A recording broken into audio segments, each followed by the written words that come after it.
Bizani kanalda yangi rubrika tadbirkor do'stim bilan bir kun degan rubrika. O'zimga qiynalsam ham shu bolalarim eng zo'r joylarda o'qisin, eng zo'r joylarda yashasin deb. Bilmayman, bu efirga yetib bo'ladimi? O'sha payt ani bitta chiroyli qiz bo'lardi-da. Kakaras endi gapiraman deb turdim shunga. Bang portagandan keyin ani qiz ham esdan chiqib, Sirri qayerda, shu barakasi qayerda she'rchilik deb o'ylaysan. Rollarni bo'lib olgansizlar. Ishxonada sen kimsan? cho'ntagingdan hech puling bor. Yo'q, siz topolsan meniki degan gaplar bo'ladi. Farzandlar ota-onasi bilan o'zini ichidagi dardini yetolmaydi. Endi har xil holat bo'ladi. Otasi qattiq qo'l bo'lishi mumkin, onasi qattiq qo'l bo'lishi. Chunki u oladi, ani xuddi qulday qaraydiganlar bor ayol kishiga, noto'g'ri-da u. Men shu ba'zida ta'jubga qolaman-da, buni misol 50 yoshli, 60 yoshli ruslar bor-da, O'zbekistonda tug'ilgan, hali ham o'zbek tilini bilmaydi. Sababi nimada bilmaydi odam. Begim kuniga Burchmulla resursda zavtrak asosida bir kechaga 4 kishilik Kommentda so'ranglar. Mana shunaqa zo'r prizinglar bor. Juda ham zo'r. Ancha yildan beri tanishmiz-ku, lekin bir rostini aytaman desang, bir yaramas insonsan.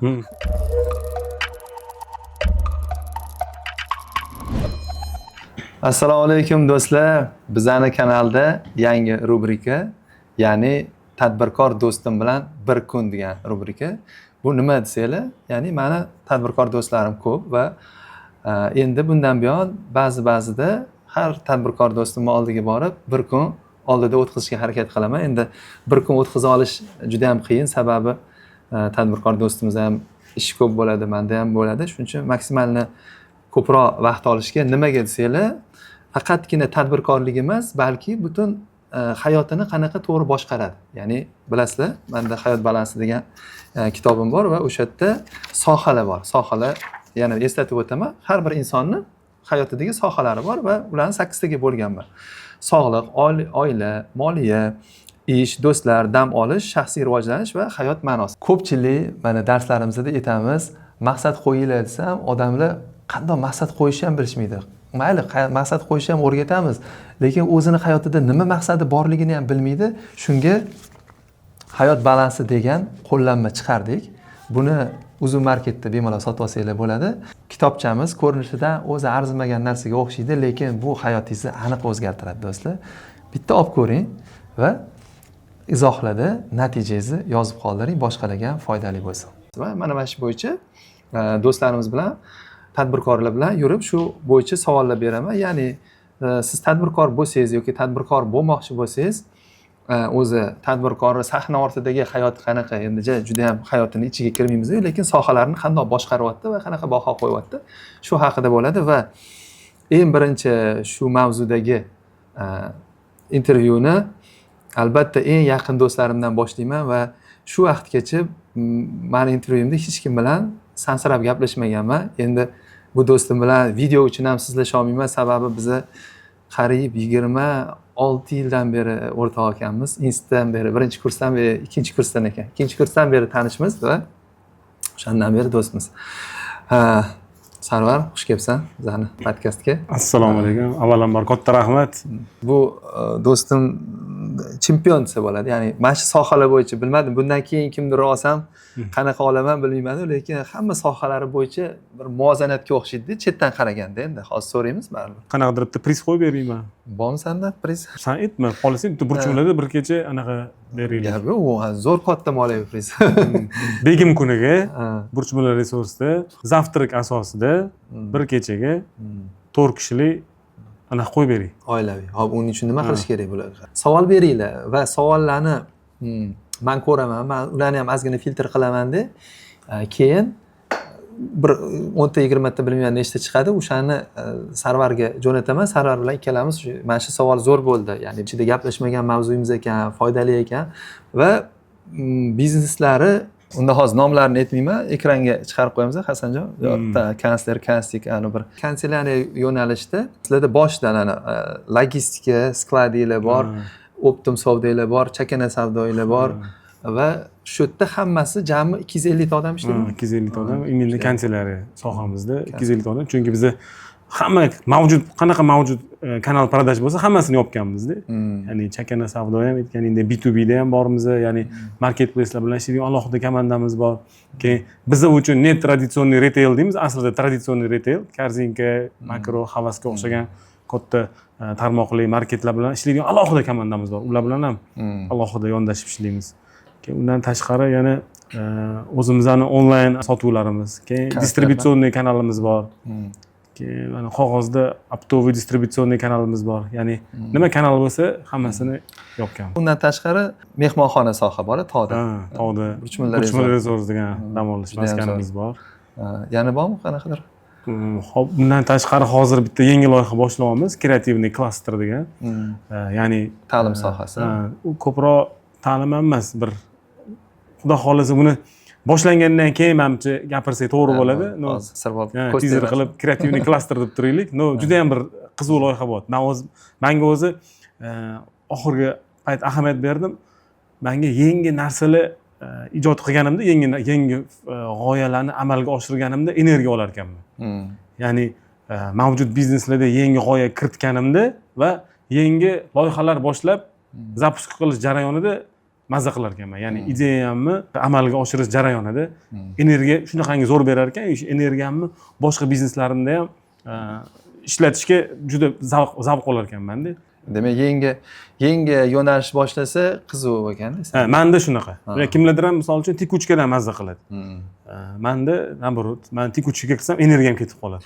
Qarab o'sam hozir birinchi qilgan biznesini oldiga kelyapmiz-da. Samarqand darvozaga keldi-ku. Samarqand darvoza mahalla ham naryoqda, Targov sentr ham shu yerda. Shuni ro'parasida birinchi sani biznesing bo'lganda, Chorsu onlayn degan. Qoratosh bu. Qoratosh mahalla bu. Institutgacha o'zi qilganmisan qanaqadir tirikchilik biznes? Institut. Mayda-chuydalar qilganmiz endi. Chorsuda Coca-Cola sotardim misol uchun. Yo'q. Ana yashikni olib chiqib olib, Coca-Cola sotib, keyin Coca-Coladan tushgan pulga plitishli shikolat sotib olardi-da, keyin kech payt ham ovqatlanmagandan keyin shirinlikka tortadi-yu. Shunaqa shikolatlarni uy-bo'y xonadonma anaqa qilib sotib yurardi. Keyin bu bilan kelib borganda anaqada ayron sotganman. Benzin sotganman. Benzin? Kanistradan moda bo'lgan. Ya'ni realniy o'sha biznesga o'xshagan narsa. Bu yerda xodim olib ishlaganmisan, o'sha xodiming ham bor. Ularni tirikchilik desang, bu yerda o'sha birinchi o'sha ikkinchi kursda o'qiyotganimizda Zafar o'rtog'im bilan birga mana shu internet kafe ochganmiz. O'shanda ham Zafar bilan sherikmiding birinchi. Hozir ham sheriksan Zafarga. Qara, bir xil sheriklik bir umr bo'ladi-da. Shunaqa. Bir-biriga tushsa bo'ldi. Tushgansizlar-da. Rostdan ham tushgansizlar. Chetdan qaraganda bilinadi o'zi.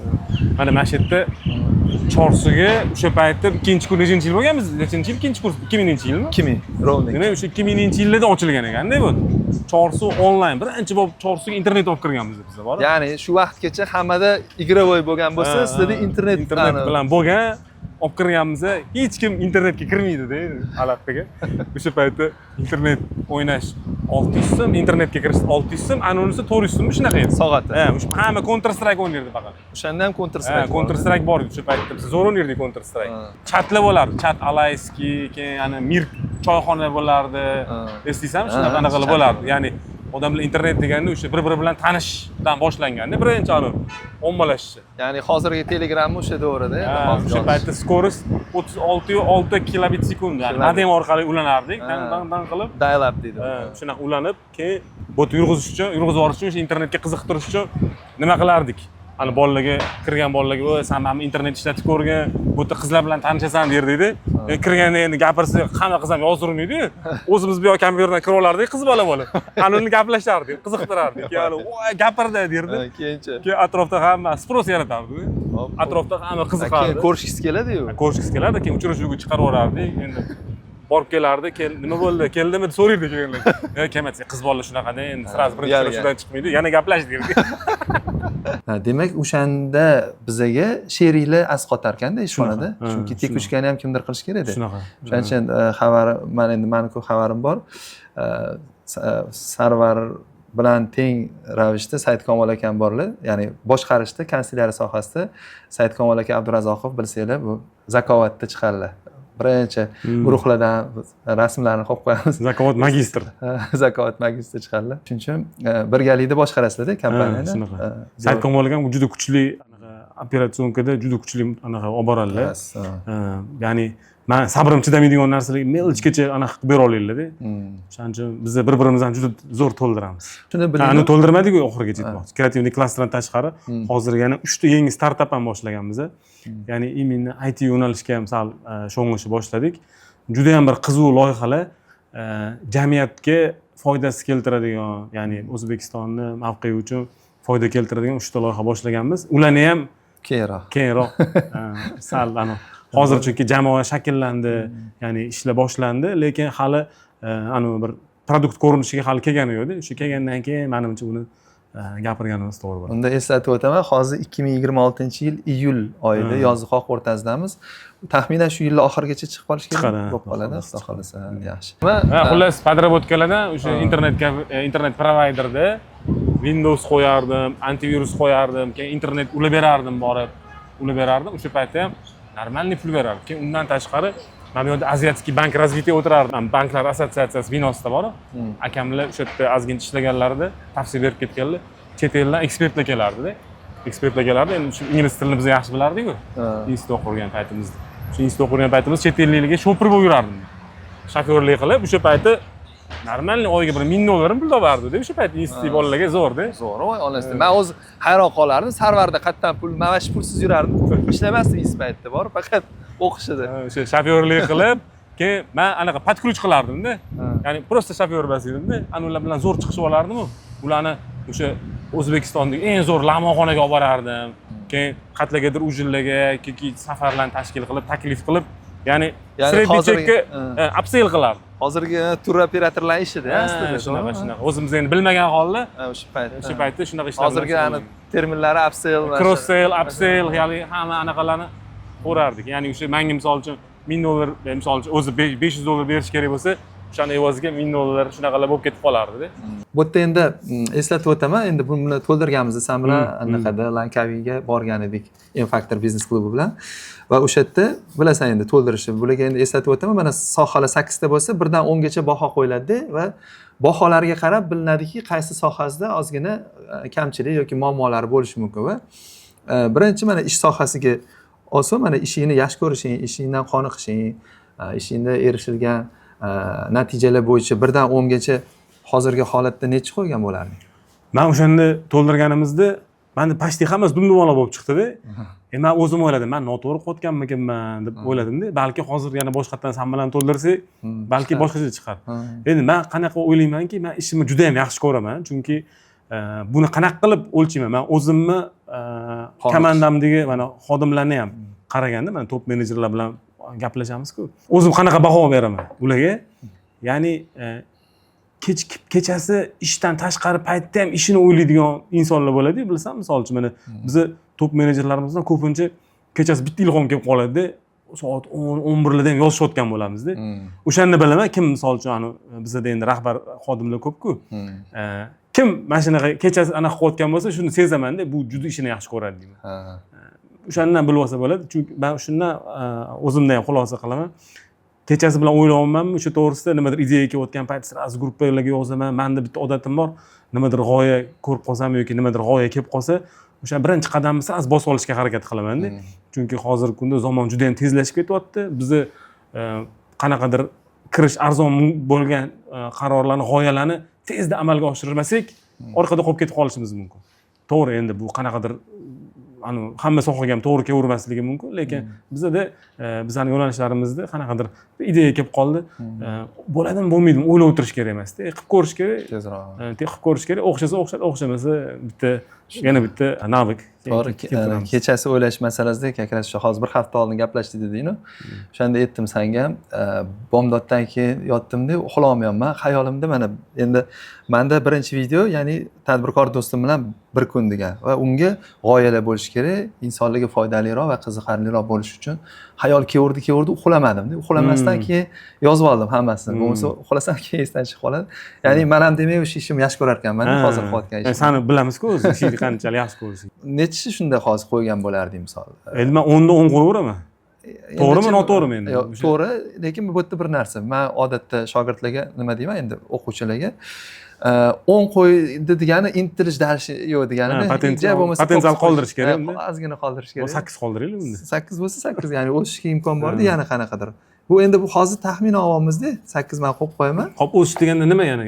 Yanada ko'proq yaxshi ko'rishimmi ishni yoki yanada nima qilish, qoniqishmi? Balki o'zi ishi biza bo'lganda mana hozir men tezroq ish anaqasiga sohasini topay. 5 ta narsa borda bizada ishni baho qo'yishda. Ishni yaxshi ko'rish bu alohida. Ishni yaxshi ko'rishga necha? Yaxshi ko'rishing 10, Ha, 10.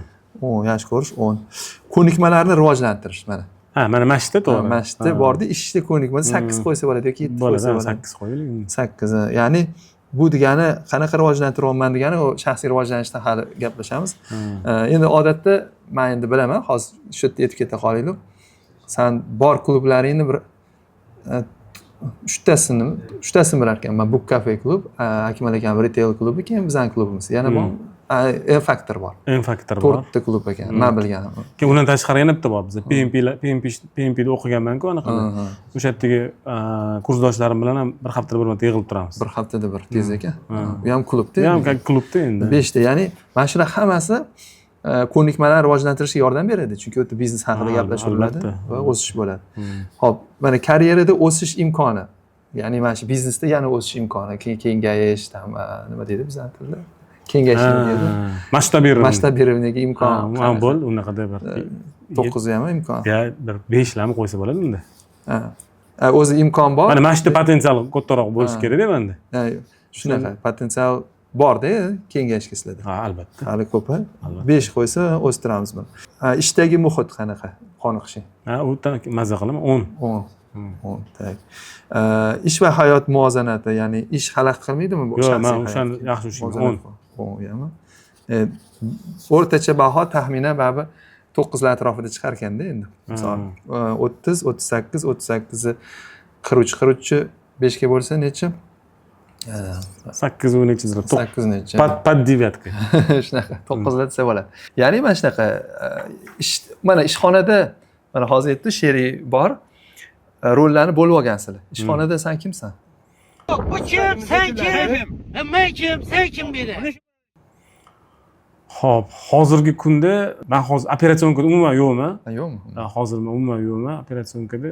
Bizda ko'proq sovetnik anaqasida desa ham bo'ladi, lekin sovet direktorida borman.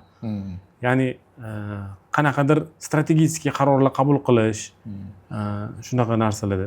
Men ko'proq shu savdo, marketing, keyin IT va yangi loyihalarni anaqa qilishda ko'proq mana shu tomonda men mas'ulman. Prosta esimda bor, mana 2017-yil men shu yerda kelib ishlaganman. Sizlar bilan 1 yil ishladim rolni va o'sha paytda esimda bor. Rollar senda ko'proq o'sha moliya bilan marketing adashmasam, yo moliya sayti kommunikatsiyalarmi? Moliya sayti kommunikatsiya. Senda ko'proq marketing, savdo edi. Marketing, savdo, IT. Yangi loyihalar, xuddi o'sha. O'sha. Bitta narsani so'ramoqchiman Kakrasdandan. Umr davomida bir vaqtni o'zida ham tadbirkor bo'lgansan, ham qanaqa deydi, xodim sifatida ham ishlagansan, ya'ni bankda ham ishlagansan. Bu yerda ham birinchi xodim bo'lib, hozir mana shunaqa payt keldi, o'sha o'zingizlar sotib oldinglar. Bu korxonani egasi o'sha katta bo'lib ketib, boshqa do'stimiz sizlarga sotib yubordi. Ya'ni qanchalik buni muvozanatda ushlasa bo'ladi bir vaqtni o'zida ham tadbirkor bo'lib turib. Ya'ni bankda ishlaganingda ham biznesing bor edi, Poligraf Media esimda bor edi. O'shani ham boshqargansan. O'shani qanday qilsa bo'ladi? Yo'q, hozir iloji yo'qmi, ya'ni misol kimdir qilmoqchi bo'lsa. Menda qanaqa bo'lgan? Misol uchun esingda bo'lsa, boshida men institut bitirgandan keyin bankka kirganman-da. Endi o'tda mayda bizneslar bo'lgan. Keyin bankdan bir muddatga chiqib ketganman men. Ko'chaga chiqib, o'sha biznesni yo'lga qo'yib, ya'ni o'tda o'sha qoidalarga tushirib, odamni qo'yib, tizimlashtirib, ya'ni men o'sha bo'lishim prisustiyan bo'lmagan, shart bo'lmagandan keyin yana bankka qaytganman. Mahallangga keldi, qanaqa endi ashyolar ancha bo'ldimi kelmaganing? Вообще bo'ldi, o'zgarib ketdi bor-ku. Endi ancha bo'ldi haqiqatdan. Men bu yerdan 2009-yil ko'chib ketganman-da. Endi mana shu tug'ilib o'sganman, mana shu 5-dom. Amdomda. Eski shahar, bu o'sha paytlar biz yoshlikda yashagan paytimizda mana shu maktabda ham o'qigan, 41-maktabda. Eng kriminalniy rayon bo'lardi-da bu yerda. Biz Qoraqamishda o'sganmiz. Bizlarniki shaharku. Bizlarniki kriminal deb yurdim men. Bu shu C26 deyiladi bu yerda. Mana bu yerda tramvay o'tgan edi, mana bu ko'chani o'rtasidan tramvay o'tgan edi. Mana anaqalar yo'q edi. Mana bu yerda basseyn bo'lardi mana bu yerda. Basseyn qanaqa? Bolalar cho'miladigan basseyn. Bizda bolalar cho'miladigan basseyn bo'lardi. Shu yerda cho'milardi. Yo'q, fontan emas, imенно basseyn. Mana hozir Turkiyalarga borsang, anaqa site mite qilib qo'yadi-yu, domlarning orasida basseyn. Mana shu ham qara 8 ta dom tushganda mana shunda o'zinasiga.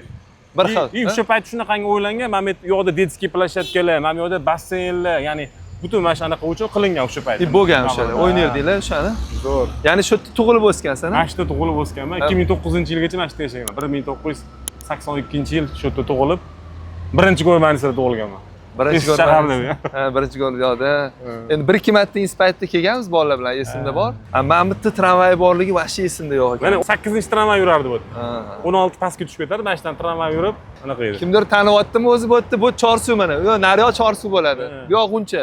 Mana bu yoqni olsanglar. Chorsu bilan G'unchani o'rtasi bu. G'unchani O'sha o'rtasi. qayerda turasan deganda C26 derdim-da, oldin qayerda o'tsa Chorsu bilan G'unchani o'rtasida deb tushuntirdilar. O'tan C-da, hali ham C26. Bizga hozir menimcha Gulobod massiv bo'lib ketgan shekilli. Tak C26. C26. И bozorga shundoq piyoda uchamdi? Qulayligi zo'r edi. Shu bozorga pishkom chiqib kelardi. Nega bozorlik qilgani? Zo'r joyda turgansizlar. Hali ham markazi bu yerda o'zi. Ha, zo'r. Zo'r joy. Qancha o'zgarishlar. Mana bu yerda endi qurilishlar bo'lib ketdi hamma yoqda. Mana mana bu yerda mana stanka bo'lmas edi, daraxtlar ko'proq bo'lardi. Masjidlarda biz o'ynardik. Parol degan o'yinlar bo'lardi, bilsangiz, odam bizning yoshligimizda o'yinlar boshqacha bo'lgan-a, bir endi kompyuterlar yo'q paytda. Kompyuter yo'q, o'zimizga har xil o'yinlar o'ylab topardik-da. Jabr qanaqadir endi bu rayon ham shunaqa bo'lganligiga o'yinlar ham o'ziga yarasha bo'lganda. Parol degan o'yin o'ynaganmisan yoshligingda? Yo'q, paroli bo'lmasdi. Ikkita komandaga bo'linardi-da. Har bitta komanda o'zini paroli bo'lardi. Bitta komanda ikkinchi komandadan parolni bilish kerak edi. Au bilish uchun qiynalardi. Mana shu olib daraxtlarga osib qo'yilardi bolalar. Bo'ldi, esladim, bo'lar ekan, bor.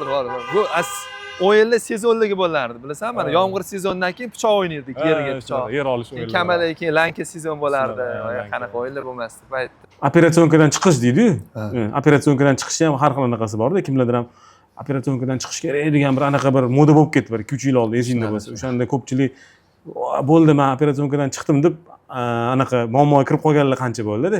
Uni ham bir o'zini qoidalari bor-da. Operatsiyonkadan chiqdi degani bo'ldi, bugun tashab chiqib ketish emas-da. Uni birinchi u tashab chiqib keladigan ahvoldami hali yo'qmi? Shunaqa. Buni birinchi polniy tushirib, qoidalarga tushirib, tizimlashtirib, ya'ni o'sha bu odamni bo'lishi shart bo'lmagandan keyingina chiqsa bo'ladi. Ya'ni shunaqa rolga o'tib olish kerak birinchi, shunaqangi tizim qurib. Keyin chiqsa bo'ladi. Ya'ni meni holatimda shunaqa bo'lgan. Keyin bankka qaytganman, yana keyin shunaqa tadbirkorlik bo'lib. Ya'ni qanaqa xulosa qilsa bo'ladi? Men nimaga so'radim? Balki boshqa tadbirkorlar shunaqa holatda bo'lsa yoki ikkilanayotgan bo'lsa, bir vaqtda o'zida ikkita joyda baribir imkoni yo'q.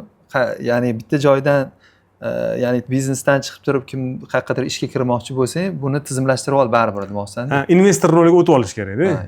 Investor roliga o'tib olgandan keyingina chiqib ketsa bo'ladi. Chunki investor ana o'sha qarorlar qabul qilishda uni kerak yo'q-da. Investor pul tikib qo'ydi, pul kelyapti. To'g'ri.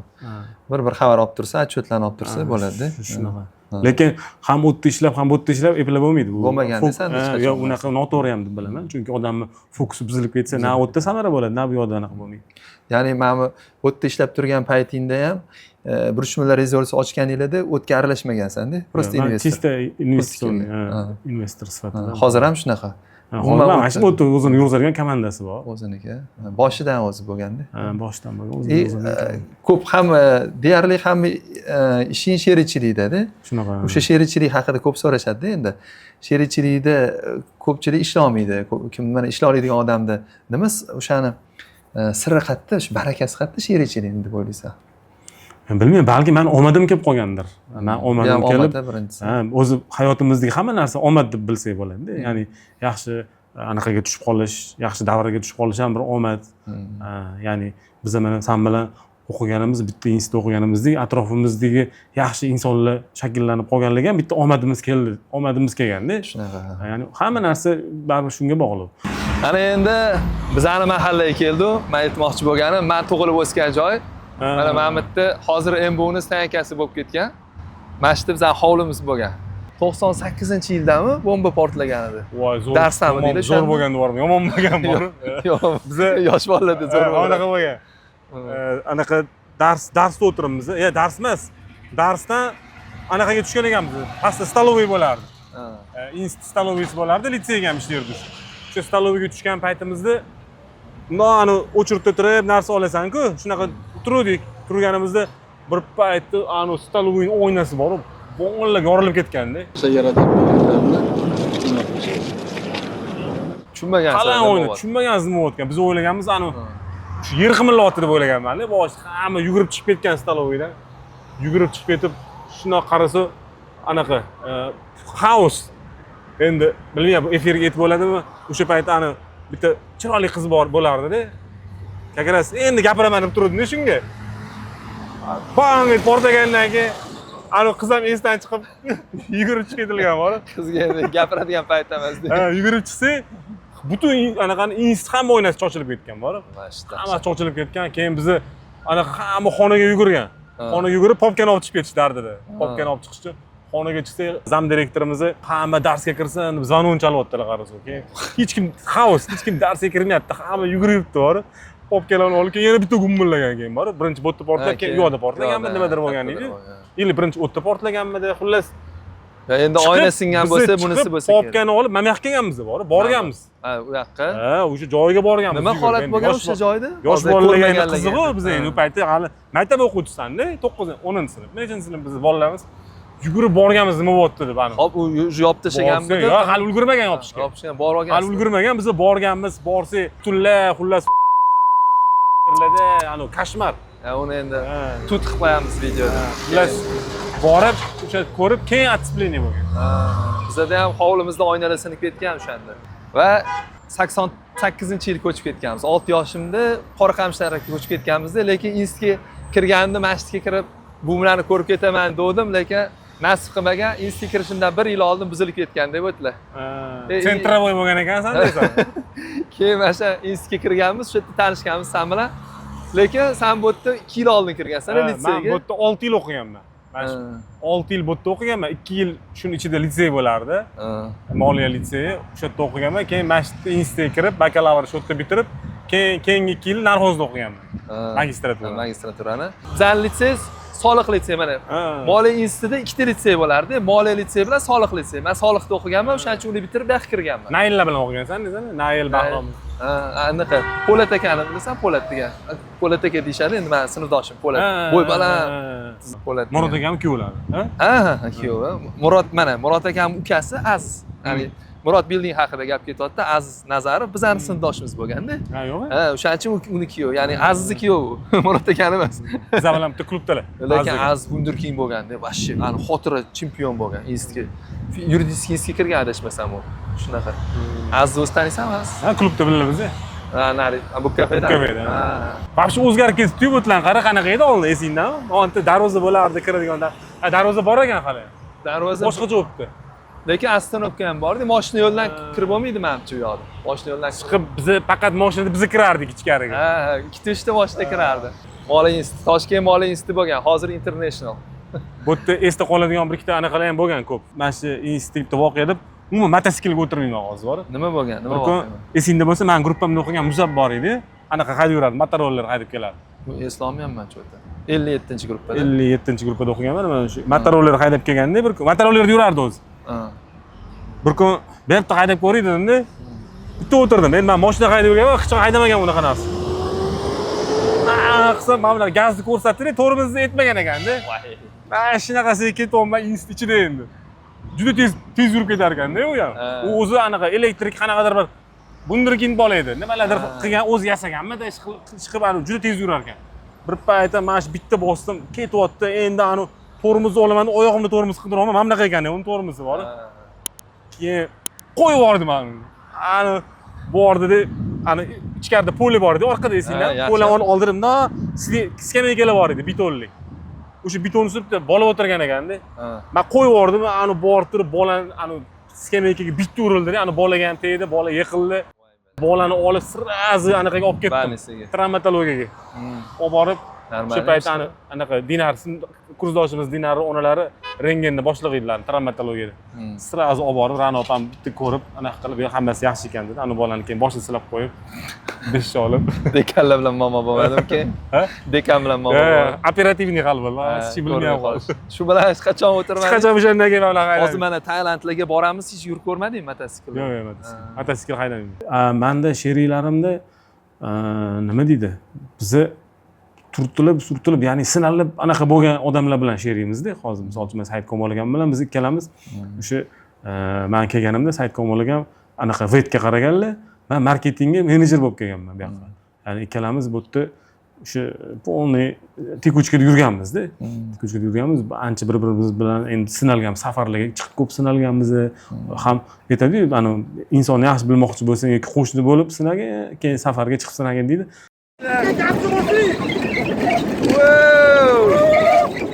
Said Komil aka.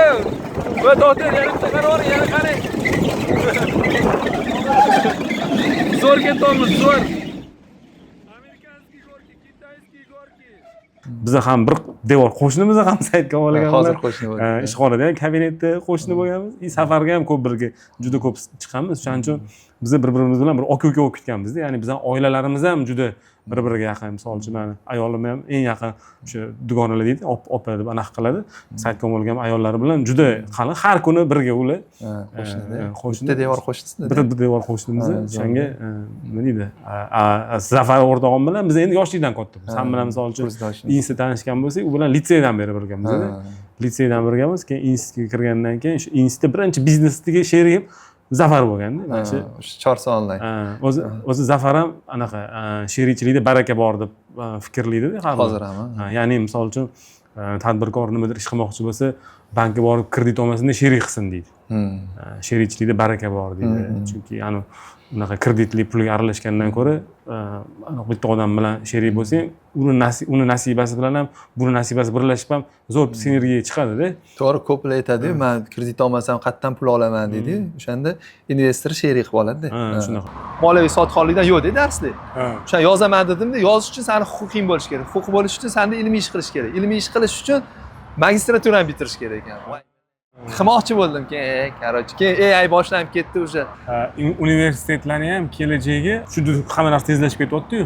4 yil o'qib chiqquncha hamma narsa o'zgarib qoldi. Kasb tugab qoldi, o'sha kasb. O'sha misol uchun 4 yil o'qib chiqquncha anaqa bo'ldi. Shuning uchun universitetlar ham ana short kurslar bor, qo'ymasa, moslashmasa, ular ham o'yindan chiqib ketib qoladi. Shunaqa. Ya'ni hozir mana o'sha jahon universitetlarida ham ko'rsang, hammasida bor ana short kurs programmalari bor. Dunyoning universitetlarida, dunyo boshqa universitetlar. O'shaning uchun sekin-sekin bizning universitetlar ham moslashga majbur bo'ladi agar bunaqa ketaverishadi. Ish masalasida endi yopsa bu mavzuni 1 million resurs ko'proq bu juda ham passiv investitsiya, ya'ni aralashmaysan. Shu Konstavar, men adashmasam, o'zi ancha yillardan beri nomer 1 o'zi bu korxonalar, ya'ni Konstavar qiroli deb hazillashib qo'yaman Sarvar do'stlarimiz orasida. O'sha bu yerda endi lekin ko'proq aralashasan, bu to'g'rimi? Ha, bu yerda ko'proq. Operatsiyaga chiqqan bo'lsang ham. Hozir mana operatsiyadan ya'ni ozgincha bir qanaqadir barmog'imiz qolib ketgan deydi. Hozir qanaqa jarayon ketyapti bizda? Biz bu yoqqa bitta anaqa oldik, Alijon degan ukamiz hozir qaryapti. Ya'ni imенно meni pozitsiyamga kelgan. Said Komil akamni bir qismi anaqalarini ham sekin o'ziga olyapti-da. Ishlar. U bola kelganiga yarim yil bo'ldi. Uni u bizani ham tarbiyalayapti, biz o'zimizni pochirk bilan uni ham tarbiyalayapmiz-da. Ya'ni hozir bizdagi g'oyalar bilan uni g'oyalarini sinergiya qilib, mix qilib, bizga o'xshab fikrlaydigan qilib, ya'ni bizning pochirkimizga sekin tushyapti-da, hozir shu jarayon ketyapti. O'shaning uchun qanaqadir qarorlar qabul qilayotganda o'sha sovet direktorovda ham birga o'tirib, anaqa olib ketyapmiz-da. Ya'ni maslahatlarni berib, anaqa olib ketayotgan mana shunaqa jarayondamiz hozir. Ya'ni yaxshi. O'shaning uchun bu yerda ko'proq konsentratsiya bor. Birinchi nomer 1 bo'lish oson. Uni ushlab qolishni bilish kerak-da. Uni ushlab qolish uchun protsess, men uzr endi sal rusni o'qiganligim uchun ruscha aralashtirgan bilan protsess непрерывное совершенствование bo'lish kerak doim korxona rivojlanishi uchun. Qachon o'sha to'xtatib qo'ysang, orqaga qarab ketishni boshlaysan.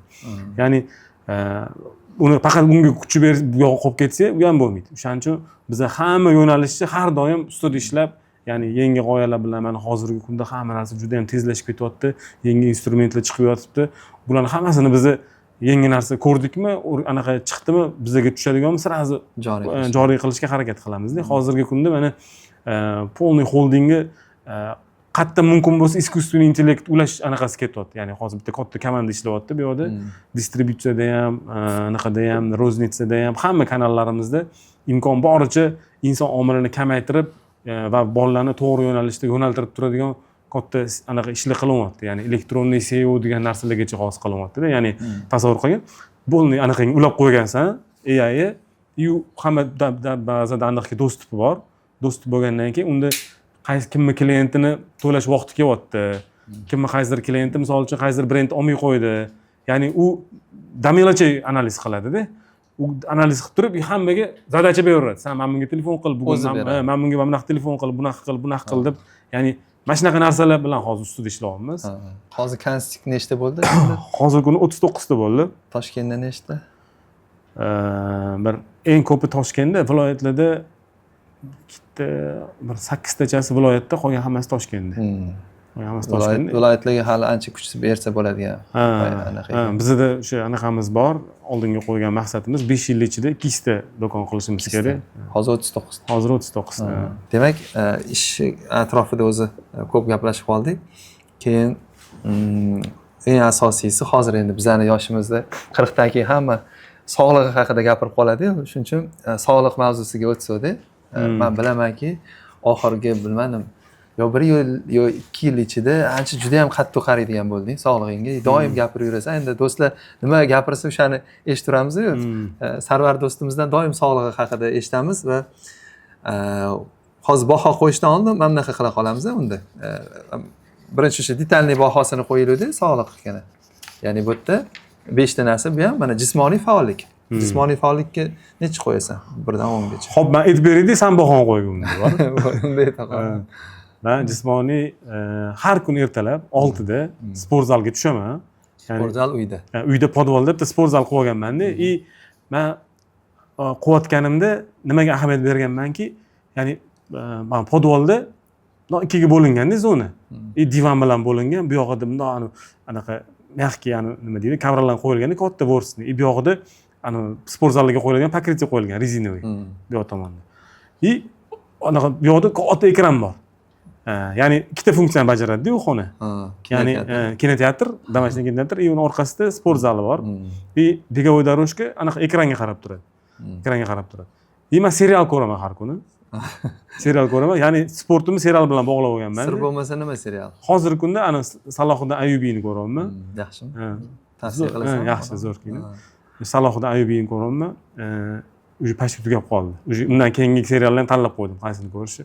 Xullas, o'shani davomini ko'rishni ham tushaman-da, begovoy дорожкада yugurayotgan, har kuni ertalab yuguraman birinchi yarim soat. Necha tezlik? 6 dan boshlab turib 10:30 gacha chiqaraman. 10:30 gacha chiqaraman. Uni sababi ham bor, chunki men hozir o'sha 1 yil bo'ldi, mayda boshlaganman. Birinchi maydan boshlaganman-da, hozir intensivniy shug'ullanishni men Shuni so'ramoqchi edim, VUP. O'sha buni VUP ulab, keyin yana bitta bir ikkita mana anaqalar bor, programma, kaloriya hisoblaydigan. O'shalarni miksovat qilgandan keyin rezultat berishni boshladi. Chunki men turnovka undan oldin ham quyurardim. Turnovka oldin quyurardim. Keyin analiz bo'lgan. 92 kilo bo'lganman-da bir oldin. 92 kilo bo'lganimda rosa ko'p turnovka quyurardim. Hech ozmas edim-da. Ozmas edim, shu vес ushlab yurardim, lekin semirib ketmas edim. Oldin esingda bo'lsa, sal plotniyroq edim. Rasmini qo'yib beraman hali. Ko'rishadi birga. Chiroyliroq olib qo'ygin-da faqat. Safarga ochkilarda, basseynni oldi. O'shandan keyin kaloriya hisoblaydigan приложение bilan keyin VUPdan keyin anaqaga o'zgarishlar bo'lishni boshladi. Yugurayotganda tezlikni sekin-sekin oshirib bormayman. Misol uchun qarayman-da, men anaqada stress zona 4-5 ga chiqaradigan anaqasi bor-da. Shu 4-5 ga ham kuniga chiqarib turishim kerak, chunki bu VUP har hafta yosh chiqaradi. Yosh chiqarish uchun, yoshroq chiqarish uchun qilinadigan ishlarning anaqasi bor-da. Ya'ni nimalarga e'tibor berib yosh chiqarishni algoritmini o'rganib olganman-da. Shunga qarab anaqa qilaman. Bu degani o'shani sog'lig'ingga foydali narsalar-da bular hammasi. Ya'ni shuncha uzr bitta to'xtab qolma. Tomoshabinlarga bitta savolda endi mana Sarvar do'stim o'zi necha yosh, ko'rinishdan aytinglar. Hozir mana VUPa necha ko'rsatishini keyin so'raymiz. O'sha so'raguncha ham kommentda yozib yuboringlar, necha yosh deb o'ylaysizlar Sarvar. Mana shu ko'rinishi necha yosh deb o'ylaysizlar. Va albatta like esdan chiqmasin, video foydali bo'layotgan bo'lsa, pastda shundoq belgi bor. Bosib yuborsanglar bo'ldi. Izohda necha yoshligini yozib yuboringlar. Ko'rinishi o'zi yoshini taxminan agar meni yoshimni bilsanglar, bunikini ham bilasizlar, tengizda. Transformatsiya sog'liqda meni kuzatuvim bo'yicha mana shu VUP taqqaningdan beri boshlandida, to'g'rimi? Shunaqa desa ham bo'ladi. Endi yaxshi men sal oldinroq boshladim men. Birinchi kaloriyalarni hisoblab yurdim, keyin VUP aralashtirib, VUP qo'shdim. Undan keyin sezilarli darajada bo'lishni boshladi. Ya'ni men tavsiya qilasan hammaga. Albatta. Do'stim VUP tanladi, men uzun tanladim. Sababi men soat ham taqa olmayman. Shunga o'zi ham taqa olmasdim. Men nimadir taqish kerak-ku, shuning uchun o'zini tanladim. Yechib tashlab uzuv bo'lmaydi. Mana. Yo'q, yaxshi bu ham. Lekin bu bitta narsa yo'q bunda. Yoshini ko'rsatmas ekan. Jismoniy faollik zo'r ekan. Endi u yog'iga yana o'sishga imkon qoldirish uchun bir 9 qo'ya qolamiz. 9 qoldiraylik. Endi u keyingisi ovqatlanish ekan, uyquni ko'rib ketaylik. Sababi ertalab 6 da turaman deding. Shu muhimda 6 da turish uchun, uyquga to'yish uchun nechida yotish kerak? 10 da. 10 da. Demak, Atboy 10 da. Buning uchun 9:30 da sekin tayyorgarchilik qilish kerak ekanda. to'g'risini aytgin faqat. Misol, bir oyda necha marta 10 da uxlash imkon bo'lyapti. Vupda ko'rsatdim o'sha narsani? Ha, ko'rsatdi. Menda anaqa ko'proq unaqa holatlar. Ya'ni 15 tadan ko'pda. 15 tadan ko'p. Ya'ni 70-80% chiqadimi? Misol 20 kunlar o'xshayapti. Mana hozir qizimni maktabga o'zim olib boraman, deymi? Ha. Maktab paytida atboy vash voqli bo'ladi bizning uyda. Hozir endi sal takoy lightwayroq rejimda ketyapti. Yozda endi kanikular. Yozda kanikulaga ertalab voqli turish kerak emas bolalar. O'shaning uchun sal kechroq ham uxlamayapti. Lekin o'sha maktab paytida rejimda shu mana voqli yotaman. O'sha именно shu voqli yotish uchun men kechki uchrashuvlarimni ko'pini mana hozir bizning klubimizni ham anaqa zavtrak o'tkazib yuborganmiz-ku. Ha, to'g'ri. Ko'p anaqalar mana shunaqa kechki payt tadbirlarni anaqa o'tkazib yuborgan. O'sha men shuni so'ramoqchi edimda, qara, o'zi voqli turishga turaveradi hamma majburligidan. Lekin voqli yotishni qanday uddalading demoqchi edimda, chunki ko'pchilik voqli tursa ham kech yotadiganlar bor-da. Sekin bo'ladi-ku, misol uchun voqli turganingdan keyin odam baribir qanaqadir kech yotib voqli tursang, anaqa organizm восстановленияsi to'lmagan bo'ladi-ku, baribir batareyka to'lib bo'lmaydi-da. Bu shunaqa yurganingdan keyin уже sekin voqli uxlab qolverasan. Ya'ni kun davomida qanaqadir harakatlaring natijasida energiyang kamaygandan keyin kechga yaqinlashgandan keyin sekin uyqu bosaveradi-ku. Ya'ni shunaqa qilib tushib oldim-da, boshida menga ham qiyin bo'lgan. Demak, 10 da yotib, 6 da o'rtada anaqa bomdod bor. 6 da tursa где-то 8 soatdan sal kamroq, zo'r. O'zim menda 6 soatdan 8 soatgacha uzuv yaxshi deydi. Normalniy. Demak, uyquni ham 10 ham borsa bo'ladi uyquni. Chunki o'tanaqa yo'q. Uyquda to'yib uyg'onasizmi degan savol bor deb o'tdi bizda. To'yib uyg'onasan. 9 qo'yver, baribir ozgincha. Ba'zi bir xillarda buzilib ketadi. Chunki chorshanba kuni ujinlarimiz bor bizda. To'g'ri, bu ham bor. Og'aylar anaqa sohasida gaplashamiz. Xo'p, taomlanishda anaqa ham bor dedingmi? Kaloriya hisoblayman. Hisoblaydigani. Men bilaman bu narsa. Ari bolalar ham hazil qilib olishadi. O'tirishlarimizda Sarvar rasmga olib qo'y, men biz o'zimizga ham rasmga oldirib qo'yamiz ba'zida. Necha kaloriya ekan deb. Ya'ni bu foyda beradi mana shu. Albatta. Demak, polni hisoblab yurasan, bunga ham necha 9 qo'yamiz? Ben 9 qo'y, chunki bir xil shirinlik yeb qo'yamiz, nafs buzuvlik qilamiz-ku baribir. 9 qo'yamiz. Mayli. Kam yeyishdan tashqari o'zi ratsionga nima maslahat, просто boshqalarga maslahat sifatida? Xo'p, mana shu kaloriya hisoblaydigan har xil приложение bor. Men Kalzen deganni ishlataman. U yerda kletchatka ham hisoblaydigan narsa qo'shildi-da, yaqin undan oldin hisoblaymiz. Bizda faqat kaloriya, uglevod, jir va belok hisoblayverardi. 3 ta narsa hisoblayverardi. Hozir kletchatka ham qo'shildi endi. Yo'q, yengil. O'shaning uchun hozir ko'proq malina yeyapman, misol uchun. Boydan beri stolda turibdi, odam o'ylayapti, yeyishmasak ham bo'ladi. Malinada kletchatka ko'p ekan. Keyin olma. Olmada ham kletchatka ko'p. Har kuni 2 ta olma yeyman, misol uchun. Kunduzi bitta, kechqurun yotishdan oldin yana bitta yeyman. Ya'ni uni yeyish kerak deyaptimi programma? Kletchatka. Ha, norma qilib bergan menga. Ha, qanchadir. Qancha belok qancha yeyish kerak, boshqa qilish kerak. Ya'ni belokka ham hamma narsada ham yo'q-ku. Misol uchun tuxumda bor, go'shtda bor, lekin bir xil uncha go'sht yeyolmaysan, anaqa qila olmaysan. O'shanga protein parashok bor-ku. Kofe bilan aralashtirib o'shani ham ichaman-da. Voy, proteinni gapirma. Lankavidachi Bobur akamiz yelkiladi. Bobur degan do'stimiz bor. Proteindan to'ydi. Bitta xonada turishdi. Men odatda turardim Sarvar bilan bitta xonada. Bu safar omadim keldi desam, boshqa odam bilan turdim. Proteindan to'ydim deb qayerda bor. Bobur akamdan ham olamiz, xudo xolasa. Zaten organlar bilan bor. Organdan ham hozir. Ana kuni keyin menga videolar tashadilar. Bunda qarang, aka, men zo'r anaqa qilib snakelar, proteinlar zo'r ekan, Amerikadan zakaz qildi. Amerikadan zakaz gap yo'q, lekin men bu ham o'zi Amerikadan zakaz qilish bo'yicha ularga murojaat qilamiz har doim. Anaqa qildirib olding? Bunga remishok Amerikadan olib kelib berdilar. Zo'r. baraka topsin. Xo'p, unda ovqatlanish haqida chuqur kirmaymiz. Odamlarga maslahat nima? Programmani ichida o'zini maslahatlari bor-ku, to'g'rimi? Ha, shu anaqa maqsadni kirgizsa, misol uchun necha kilo bo'lmoqchi yoki kimdir kilo oshmoqchi, kimdir misol uchun ushab turmoqchi, Kimdir kamaytirmoqchi. kimdir kamaytirmoqchi, o'shalarni kiritsa, vaznlarini kiritsa, o'zi programma rekomendatsiya chiqarib beradi. Hozir Chiqarib beradi. Endi mana bunaqada men mana bunaqa qarayman. Har doim pogreshность bo'lsa ham hisob kitobli bo'lish kerak hamma narsada men uchun. Ya'ni nimadir ko'z yumib ushgandan ko'ra hech bo'lmasa ozgincha bo'lsa ham ko'rib turib taxminan ursang ham qattiq tegadi. O'shaning uchun balki bu 100% to'g'ri hisoblanmas. Kimlardir aytishi mumkin-da, programmalar to'g'ri hisoblanmaydi. Baribir qancha bo'lsa ham hisoblaydi-da. Shu narsa bizani nafsimizni tiyishga yordam beryaptimi? intizomga ham o'rgatadi. Intizomga yordam beryaptimi? Shuning uchun foydalanish kerak. To'g'ri. Keyin bu tarixga olib yuradimi o'zida? Hamma statistikalar. Bo'ldi, tavsiya qilamiz o'sha boyiga programmaning nomi nima edi? Kalzen. Kalzen. Bu yozib yuboramiz. Hozir men O'zbekistonda ham qanaqadir yedadiganni chiqarishgan, uni ham maqtashyapti. O'zbekistonda yedadiganni qidirib ko'rasizlar. U anaqada App Store'da bor. App Store'da bor. Xo'p, kasallikni davolash, ya'ni bilamizki, check-up degan narsa chiqqan. Ya'ni doktordan har yarim yilda deyishadi yoki bo'lmasa 1 yilda bir marta o'tib turish kerak, hamma analizdan o'tkazib. Shunaqa narsalarni qildirasan? Ha, qildiraman. Toshkentda yoki Turkiyada, ko'pincha hozir Turkiyada qilish. Ha, shu Turkiyada qildiryapmiz. Oxirgi payt anaqasi bitta narsaga ahamiyat berdim-da. Men hozir shu energiya to'g'risida ham bilan ko'p gaplashamiz-ku. Mana shu sog'liqqa check-up qildirmay yurish ham energiyani olib qo'yadi insonda. Bilasan, misol uchun bir xil odamlar bilan gaplashsang, doktorga borib ko'ringin desa, doktorga borsang qo'rqadi borishga. Doktorga borsang, mingta kasal topib beradi deydi, lekin o'sha odamlar ichida baribir shu narsa bor-da, hozir borsam mingta kasal topib beradi, mana sekin energiyani yeyaveradi-da. O'sha odamlar borib bitta tekshirtirib olsa o'zini, shunaqa yengil bo'ladi. O'sha. Men o'sha men check-upga borganimcha o'zimga anaqa qo'ygan edim-da, sandan o'rganib, misol uchun hayotiy maqsadi 40 dan keyin o'zimni bir check-up qildirishim kerak degan maqsadim bor edi. Keyin shu narsa vaqtim bo'lmay yuraverdi-da.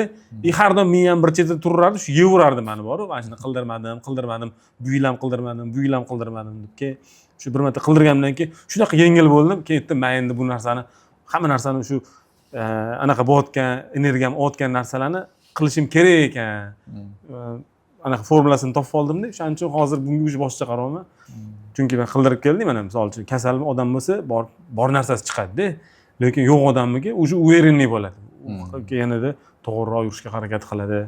Demak, kasallik davolashi o'zi qanaqa maslahat beriladi? Aslida doktorga ehtiyoj bo'lmasdan oldin borish kerak deyiladi. Endi u videoku, mana check-updi. Lekin ba'zida bizda bilasan, o'zani madaniyatda shunaqaki, kasal bo'lib, keyin yotib qolgandan keyin boriladi-da. Ya'ni o'zi doktordan tez o'tib turish kerak. Ozgina o'tib og'risa, albatta boringlar. Va eng muhimi, mana bu check-up ham juda ham kerak narsa. Demak, bunga ham bir 9 qo'yaveramiz. Sog'liq bilan muammo yo'q, bo'lsa ham aytmaymiz, to'g'rimi? Yo'q, xudo xolisi. Mayli, xo'p. Endi sog'liq bo'yicha oxirgisi ruhiy salomatlik, bu ya'ni stresslar.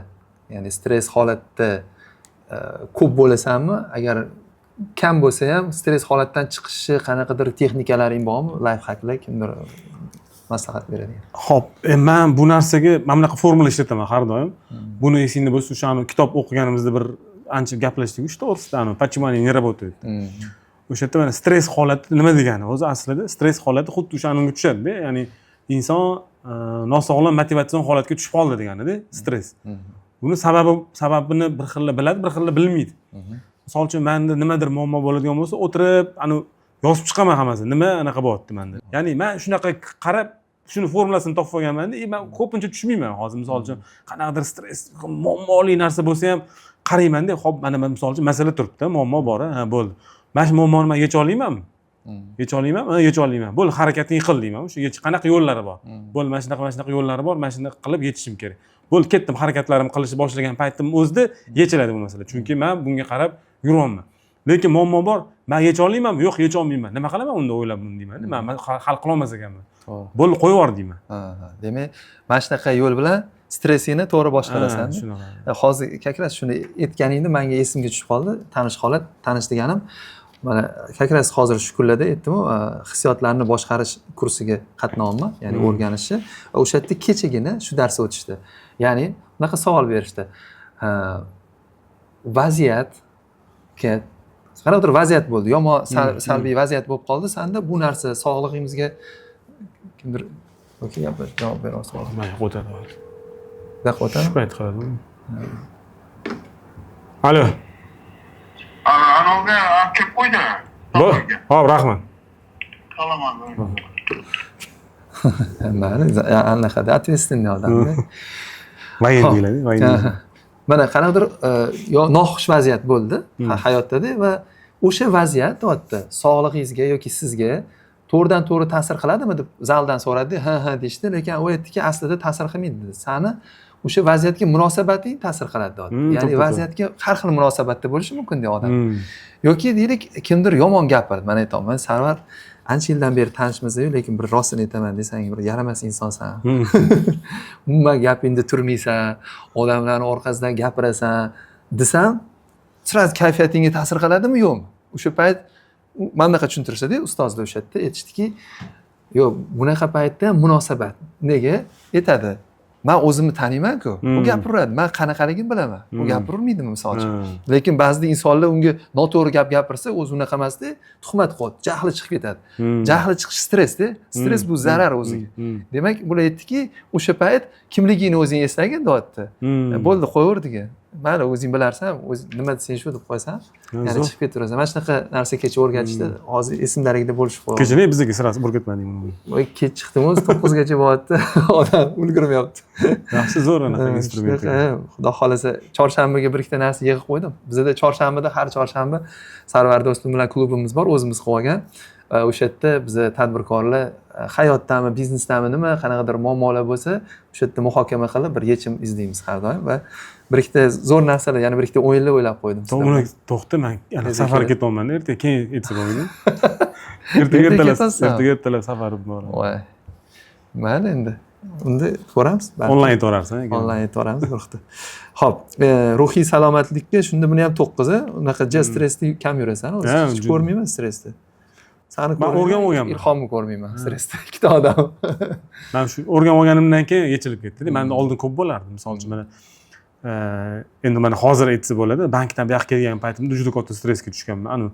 Ya'ni o'tda bankda zam upravляющийda, o'tda keyin menga bitta akam sani tavsiya qildim upravляющийлigi deb o'sha anaqa berganlarida bu yoqqa o'tib ketganman-ku. Bu yoqqa o'tib ketib qolgan, rosa afsuslanganman-da boshida. Ketdim, yo'qda normalniy bo'lyapti, anaqa deb. Yoki hammasi yaxshiligi bo'lgan ekan, namurat qara hozir. Hozir endi ancha o'sha ulg'ayib, anaqa ham kiradi-ku, mudrost deydi. Lekin o'sha baribir hatto ishxonada o'zini qoidalari bo'ladi, boshqa bo'ladi. Ya'ni o'sha qoidalar senga ham nisbatan qo'llanayotganligida qanaqadir stressga tushib boshlaysan-da. O'sha paytlar misol uchun stressga tushganman, lekin hozirgi men ilmim bilan o'sha paytda ham stressga tushmagan bo'lardim-da. Albatta, bu anaqa-ku, bu normalniy narsa-ku. Nima sizdan xafa bo'lsan? Ya'ni mana zo'r gap berdi. Hozirgi ilmim bilan mana biza gaplashyapmiz, ko'rayotganlar bor. Mana shu ilm tayyor sizlarda bor. Olinglar, foydalaninglar. Mana Sarvar do'stim o'zida ishlatgan, bizga o'rgatganlardan kelib chiqarib shunaqa qilinglar. O'zimiz yetib kelishni kutmaylik. Ya'ni mana shunaqada odam o'zi boshi urilib yetib kelishi bor. Yoki ilm olib sirazi qo'llashi bor. Shuning demak, o'rtacha bahoyimiz 9. Do'stlar, bizda vaqtimiz cho'zilib ketdi. Video ham bir 2 soat bo'lib ketmasin. Keyingi sohalarda qisqaroq gaplashaveramiz, xudo xolasa. Chunki sog'liqda juda ham kuchliligini bilganim uchun sog'liqqa ozgina ko'proq e'tibor berdim. Xo'p, oilada mana bunaqa. Mana 5-dom. Qarang, chiroyli. Bu 5-dom, sizlarni dominglar. Nechinchi etajda shunda? Men biz 6-etajda tug'ilib o'sganman. 2-podez, 6-etaj. 2-podez. O'sha podezda 4-etaj o'ng qo'lda ham keyin uy olganmizda, keyin u yoqqa ko'chib tushganmiz. Keyin men orada keyin shu institutda o'qigan paytim bitta o'zim yashaganman-da ekan. O'sha paytda yana 6-etajda bitta o'zim turganman. Bu men bu yerda bitta огород bor edi. Zuhurdan akam bilan огород bo'lardi men bu yerda. Zuhurdan akam taniysan? Zuhurdan aka. Aytganchi Zuhurdan akam bizani sartaroshimiz, men hali ham ularga boraman. Sarvar sabab butun kursdoshlarimiz, do'stlarimiz hammamiz borardik-ki, bitta kamayib hozir 2 kishi qolganmiz, faqat borayotgan. Endi bularga uzoq bo'lib qoldi, lekin sochi zo'r oladilar. Zuhurdan aka alohida salom. Zuhurdan aka sizga reklama bo'lib ketdi joyida. 2 kun oldin mana sochimni oldirib videoga mana. Men o'zi bitta yaxshi odatim bor-da. O'zim atrofimda shunaqa hamkorlarni bundoq qarab anaqa qilib yuraman. Человек reklama deyman men. Men misol uchun nimadir o'zimga yoqsa hammaga shu narsani tavsiya qilib yuraman. O'sha yoshligingdan bo'lgan ekan-da bu odat. Qara, Lekin Zuhriddin aka hali ham shu turadilar. Turmush o'rtoq bilan munosabat 11 bo'lsa kerak. Hamma oiladagi ozgina allaqalay bo'lib turadimi? Tushunmovchiliklar ham ozgina. Biz juda bir yaxshi chiqishamiz. Men mazza qilaman, gaplashsam ham, naq qilaman. Ya'ni oxirgi marta poyezdkaga bordik-da birga. Bundan oldingisida ikkalamiz Yevropani aylandik. Mashina oldik, ikkalamiz aylanib, gaplashib yurdik. Ya'ni men bunaqa ko'p bitta o'tirib gaplashmagan ekanman-da baribir. Ya'ni uyga men o'zi voqlik boraman. Endi bolalarim bo'ladi, boshqa bo'ladi. Ya'ni o'zi ko'p dardlashamiz, gaplashib, anaqa qilamiz-da, suhbatlar ko'p o'tkazamiz. Lekin bitta yo'lda uzoq ketayotganda ko'p gaplashsang, tanishib olarkansiz. Boshqatdan tanishar ekansiz deydi. Tanishdik xullas. Zo'r, men ham bir marta chiqdim ayolim bilan. O'zim safarga, ya'ni oila bilan chiqamiz biz har doim O'zbeklarda shunaqa. Bir marta chiqdim. O'shanda menda ham zo'r bo'ladi, qanaqadir yengillanish munosabatda zo'r. Juda ham 10 qo'yaveramiz. Chunki mana xuddi bizning sog'lig'imga qanaqa qarasam, intereslar bir xilda bizda.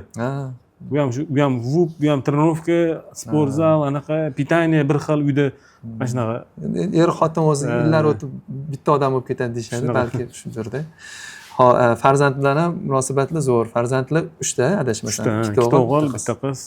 2 o'g'lim universitetga, bittasi 3-kurs, bittasi 1-kurs, qizim 4-sinfga o'tyapti. Eslayman o'sha paytda 2-kursmidi, menimcha, onalar o'tib qoluvdilar o'shanda. Onamlar o'tganlarida. Mazalari bo'lmagan, yosh o'tganlar-da, yoshlari necha edi o'shanda? O'tgan paytlarida 50 yoshlarda olamdan o'tganlar. Bir yildan keyin adezlar o'tib qoldilar shunda. Shunaqa.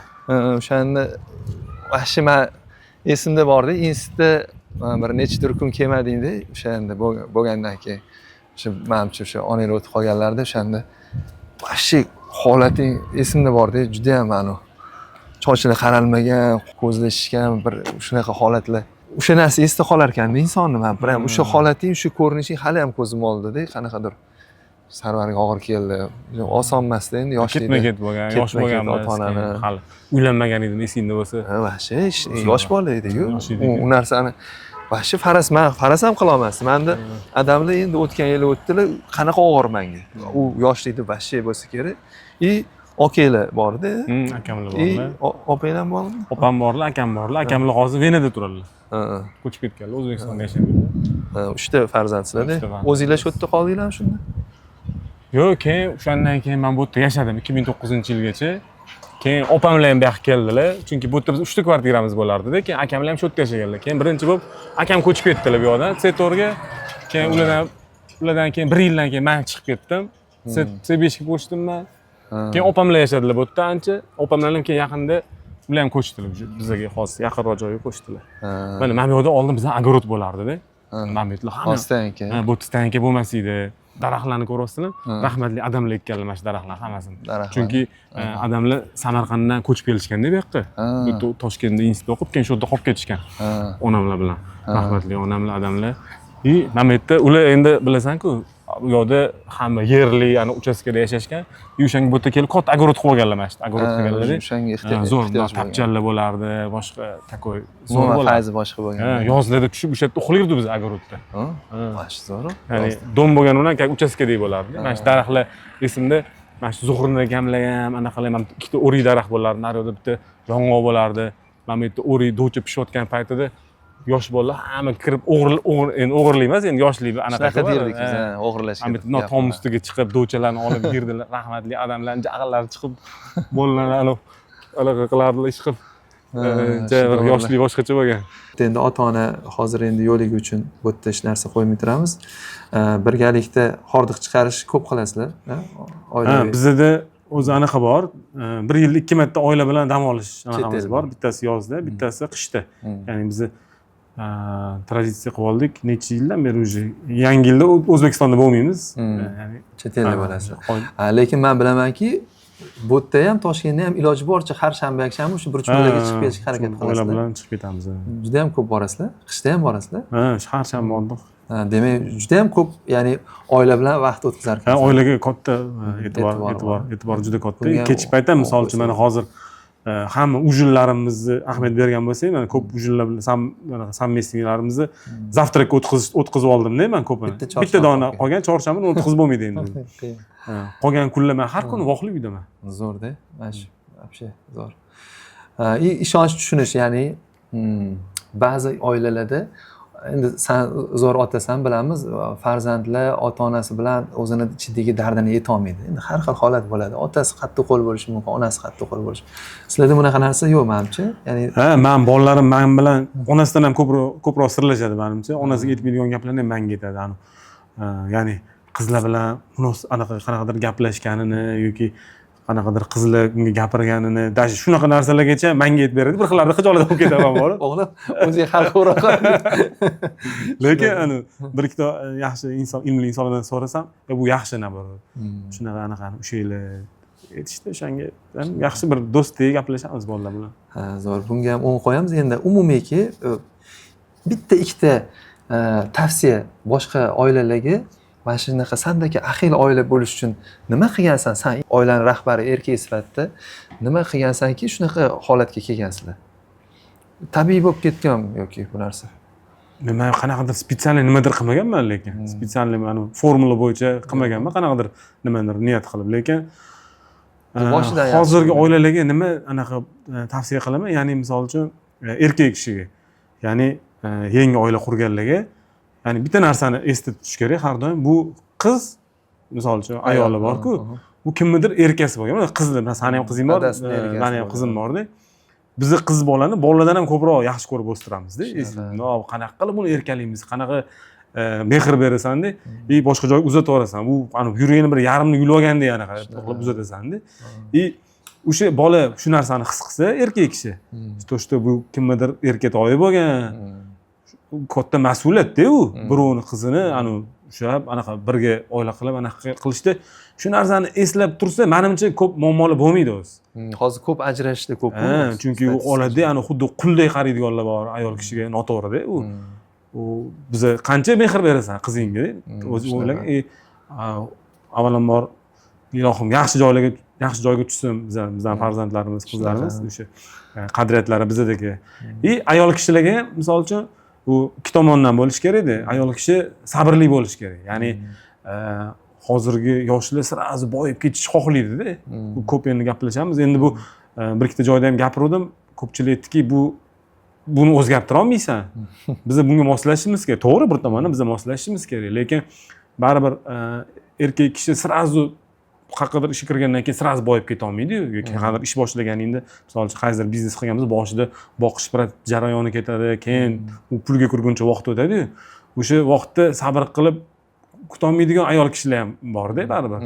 Ya'ni shu ikki tomonni mana shu muvozanat, men aytganimdek to'g'ri ushlashsa, kelajakda yaxshi mustahkam oila bo'lib ketadi-da. Meni ayolim misol uchun mana shu sirazi biz ham zo'r bo'lib ketmaganmiz, bu qiyinchilik davrlarimda ham polni yonimda bo'lgan. Ya'ni misol uchun qanaqadir o'sha har xil sinovlar safarlar bilan safarga ketganman, ya'ni ish bilan Turkiyaga ketganman, misol uchun ishlayman debdi. O'sha paytda ham sen shu yerda bo'lgin deganimda ham yo'q, men qanaqa qiyinchilik bo'lsa ham siz bilan bo'laman deb bola chaqam bilan ketganman. Ya'ni sabrda, yaxshi ayolingda sabr ko'ryapsan, kuchli tarafi. Shunaqa o'sha sabrli bo'lganligi uchun endi bu bar oiladan kelsa kerak deb menimcha. 41-maktab bu legendarniy maktab. Bu maktabda Tohir Sodiqov o'qigan, Javohir Zokirov, ya'ni bolalar guruhi bor-ku, mana shu maktabda anaqa shakllangan. Bu yoqda Muhriddin Xoliqov turgan, keyin ko'chib ketganlardan keyin Husniddin Xoliqov yashagan, mana yoqda Farruh Zokirov yashagan, Jamil Zokirov, ya'ni ko'p anaqalar shu yerda turgan artistlar.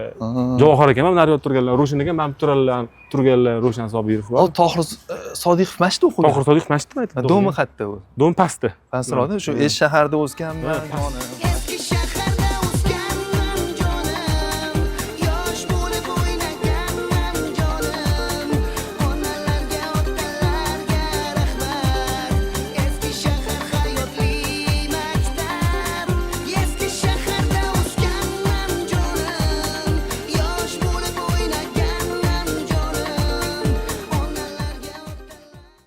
Maktab o'sha davrdagi eng zo'r maktablardan bo'lgan. Mana shu rayonda eng zo'ri bo'lgandir-da. Ruscha, o'zbekcha sinf bo'lgan. Men shu sinfda o'qiganman. Bitta maktabni o'zida ham ruscha ham o'zbekcha. Bittadan rus sinf bo'lardi-da. Boshida ikkita bo'lgan ekan. Biz Z sinfda o'qiganmiz, Z. Voy namuncha. Z bilan G deydi. O'sha biz rus sinfda o'qiganmiz-ku, lekin mana o'sha maktab sinfimdagi o'qigan kars ham, o'zbek, ruslar ham, armanlar ham o'zbek tilini xuddi bizdek gaplashardi bor. Endi bu mahalla eshitishar, hamma tushunib turadi. Mana bo'lar ekan gaplashsa o'zbek tilida. Tilni o'zbekcha gaplashadi haligacha endi. Men shu ba'zida ta'jubga qolaman-da, mana misol 50 yoshli, 60 yoshli ruslar bor-da, O'zbekistonda tug'ilgan, hali ham o'zbek tilini bilmaydi. Sababi nimada bilmaydi odam. Endi bu to'polonchilar maktab anaqa rayoni bo'lgan-ku, mana shu rus sinfda o'qiganda ham shu o'zbek sinfdagilar rus sinfdagilarni chiqishtirmas edi, bor-ku. Biz mana shu o'sganligimiz uchun biz ham o'rtog'imiz edi, lekin bizlar sinfdagi anaqalarni shunaqa shu payt bo'lardi, ana, cho'ntagingdan nechi puling bor? Yo'q, siz topolsan meniki degan gaplar bo'lardi. Shunaqa. Esimda bor. Bizda Vijivat qilingan deb maktab ikkita yonma-yon edi, 196, 191. 91 ruscha, 96 o'zbekcha. 91 dili qochib yurardi bizning maktabdagilar bor, rostdan hozir eslasam. O'rtada basseyn bo'lardi, qavatda. O'sha basseyn ham yo'q hozir borsam. Oila bo'yicha yaxshi narsa yaqinda eshitdim. Yoshlarga maslahat, Shavkat Hasan degan oila bo'yicha mutaxassis bor, qidirib topinglar, zo'r odam. O'sha yerda podkastda aytdilarki, mana birinchi kun tanishuvga chiqishadi anaqa yoshlarda, o'shanda bunaqa gap bor-ku, o'zi teng-tengi bilan bo'lsa yaxshi oila. Teng-tengi bilan deganicha bunaqa tushunish kerak-da, boy-boy bilan kambag'al bilan emas, fikrlash. Qadriyatlar bir bor. Checklist bo'lish kerak ekan, anaqa savol tayyorlab kelish kerak ekan. Erkak ham, ayol ham. Kamida bir 100 ta deyishdi, ular mayli, endi 100 ta chiqmasa, nechta chiqsa ham ko'proq savol, siz bunaqamisiz deb u ham so'rab bersa, o'sha birinchi uchrashuvda ham taxminan ma'lum bo'ladi, bular mosmi yo'qmi. Shunaqa taklif bergani, shuni eshitganim bo'lishib qo'yapman hozir. Qara, zo'r idea ekan. Mana shuni qotgan anaqangi qo'shib yuborsang bo'lmaydimi? Qaysiga? AI qo'shib, ya'ni bir-biriga mos kelishni anaqa beradigan qilib. Menda shuni proyekt bor-ku, lekin sig'maydi. Oila bo'yicha emas, yo'q. U искусственный intellekt o'zi beraveradi. Qo'shamiz, xudo xolasa, yaxshi-da. Demak, sog'lig'imiz bizda 9 deb oldik, oilani 10 deb oldik. Endi moliya deganda shaxsiy pulni boshqarish haqida gap ketyapti. Ishxonada tushunarli, hamma narsani gaplashdik. Endi shaxsiy pullaring bu nima degani? Ya'ni korxonadan chiqqan pulni odatda odamlar hammasini ishlataveradi. Farqi yo'q, biznesmen bo'ladimi, oddiy xodim bo'ladimi, nech pul topsa shuncha ishlataveradi. Tanish akalarimiz bor. Oyiga 50 ming dollar topsam 50 ming ishlatib oladi. 100 ming topsam 100 ming ishlatib oladi. Endi senda qanaqadir formula bormi ya? Ya'ni ishxonadan chiqqan pulni mamdan dividend deylik, uni orttirib qayergadir investitsiyaga yo'naltirish. Bir qanaqadir qisqaroq tushuntirsang yaxshi. Xo'p, men ishxonadan ortib pul olmayman. Ya'ni o'sha sandan o'rgangan ilmimiz bor edi. Va nihoyat pul o'yinimiz Uzun marketda, bemalol Uzun marketdan buyurtma berib olsanglar bo'ladi. Bu o'yin nima haqida desanglar, zerikarli bo'lmagan holatda pul haqida bilib olasiz. Biz bu o'yinni ancha davralarda o'ynadik. Shaxsan men tadbirkorlar bilan ham o'ynab ko'rdim. O'zim xodimlarim bilan ham o'ynab ko'rdim, do'stlarim bilan. Hamma yoqda har xil fikrlar chiqadi, har xil insaytlar chiqadi va bu o'yinni bitta o'ynab ko'ring. Do'stlar bilanmi, hamkasblar bilanmi, oila a'zolari bilanmi, o'zingizni va atrofdagilaringizni pul haqidagi ilmi oshganini yaqqol ko'rasiz. Ya'ni sen bizga o'rgatdingki, hamma rasxodlarni yozib yurib, har bitta anaqaga, kategoriyaga byudjet shakllanganda. Ya'ni byudjet bor. Bu narsani men bolalarimda ham sinadim-da, juda zo'r anaqa berar ekan. Ya'ni hozir bolalarga qaytadigan bo'lsak, qanaqa bo'ldiki, bolamga anaqa qidiryapmiz. Kvartira, misol uchun chet elda o'qiydi, kvartira qidiryapmiz-da. Kvartirani qidirayotganda sani pulingga bo'ladigan bo'lsa, appetitli boshqacha-da, ya'ni imkon boricha zo'rini olib qolishga harakat qiladi endi anaqa. Adasini dorida yashab qolish. Yaxshi anaqa-ku.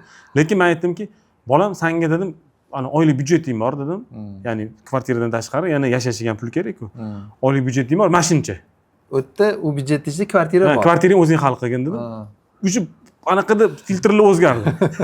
Bundoq kvartirang kichkinaroqda yashasam ham, zato bu yoqda yaxshiroq yashaydi, misol. Keyin xursand bo'ldim. Zo'r, yaxshi qaror qabul qilyapti o'g'lim dedim-da. Ya'ni o'tdek orttirgan narsasini nimadir qilmoqchi-da. To'g'ri. Lekin unga anaqani aytib ketdim yana. Ya'ni bitta narsani hisobga olgin, tanlayotganingda networking juda muhim.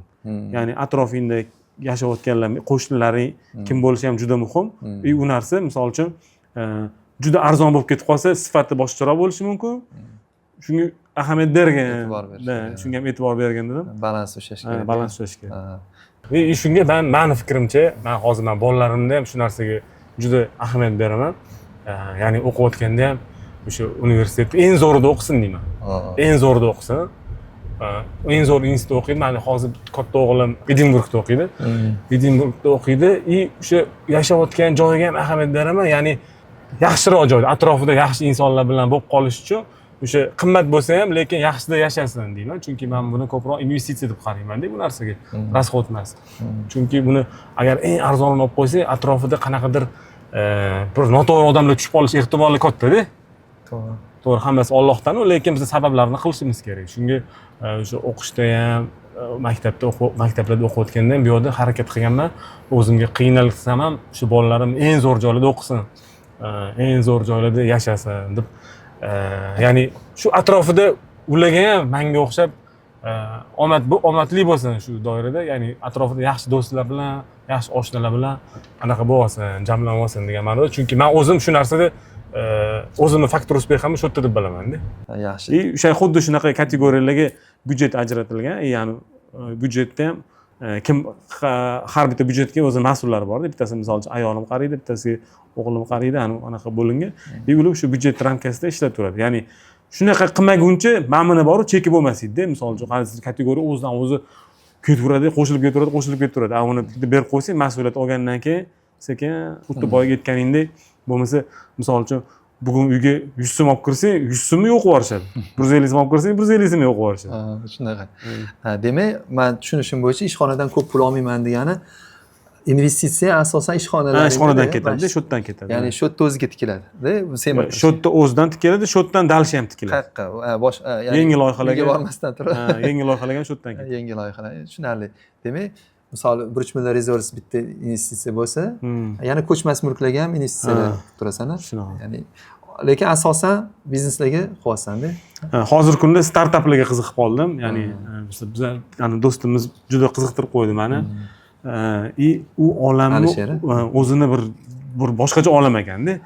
O'sha startapdagi, ya'ni IT kompaniyalardagi qoidalar, biznes prosesdagi qoidalar bizlar traditsioniydan farqli-da u yerda. O'shalarni hozir bu yoqqa olib kirishga harakat qilyapmiz-da biz. Qoidalarni ham.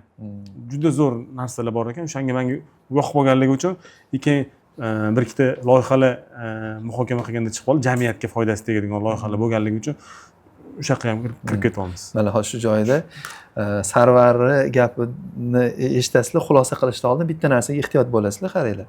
Startapga odam investitsiya qilishdan oldin Sarvarni holatiga yetib olish kerak-da. Ya'ni yaxshi taniganim uchun Sarvar asosiy hamma masalalarni yopgan. Ya'ni kunlik xarajatlaring, oilangga ketadigan, safarlaringga, hamma ketadigan xarajatlaring yopiq. Ya'ni undan ortyapti. Yana boshqa investitsiyalar bor-da.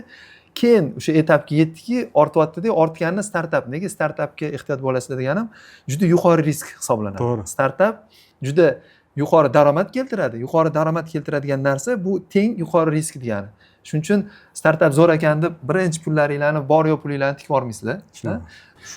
Keyin biz bu startaplarni pul deb qilmayapmiz. Ya'ni u yerda boshqa foydalar borligi uchun, ya'ni shu yerdan pul kelmasligiga rozimisan degan o'zimga savol berdim-da. Men vashcha menga pul qiziqmas ekanda. Endi agar mana shu narsa o'xshasa, pul kelmasa ham mayli. Mana shu yerda o'zini o'zi qilib, lekin mana shu foydasi tegsa, men xohlagandek bo'lsa, narsa chiqsa degan anaqa bilan o'shaning uchun ogohlantirdim-da. Ya'ni pulinglar yo'q bo'lishiga rozi bo'lsanglar qilinglar deganda. Ya'ni o'sha etapga yetib kelish kerak-da odam, ya'ni moliyaviy jihatdan.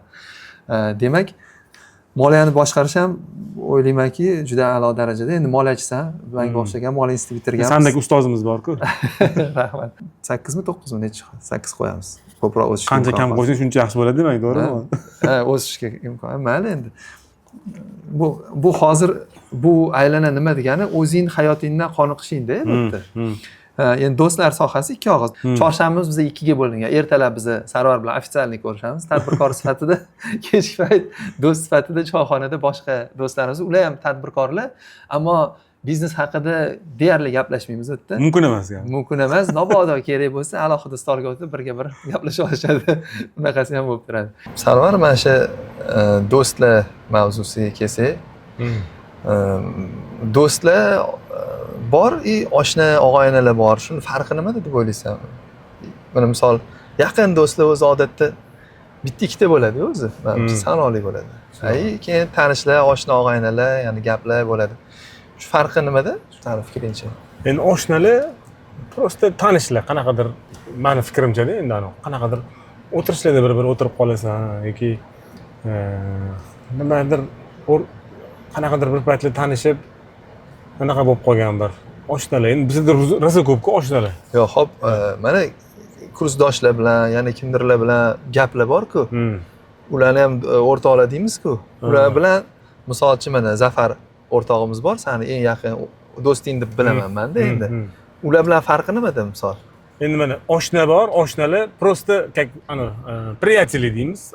Shunaqa har xil bir oyda bir marta balki yig'ilib turasan, boshqa qilasan, nima deydi, nimalardir tadbirlarda jamlanib turasizlar yoki o'sha eski bir qanaqa bir paytlar birga ishlagansizlar o'sha paytdan anaqa bo'lib qolgan bir qanaqadir traditsiya bo'lib qolgan, ya'ni oshnalar. Keyin o'rtoqlar bor, o'rtoqlar ular hozirgi kunda misol uchun kollegalar bo'lishi mumkin yoki nimanidir atrofida jamlangansizlar-da hozir.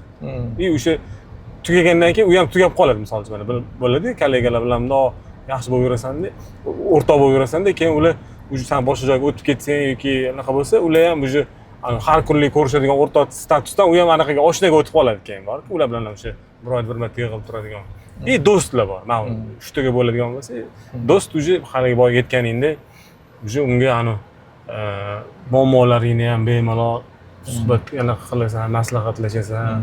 Ya'ni kechasi bilasanki, shu kechasi uchta telefon qilsang ham oldinga keladi shu odam nima tinchlikmi nimaga deb so'ramasdan turib keladigan anaqalarni o'sha do'st kategoriyasiga menimcha tushirsa bo'lsa kerak.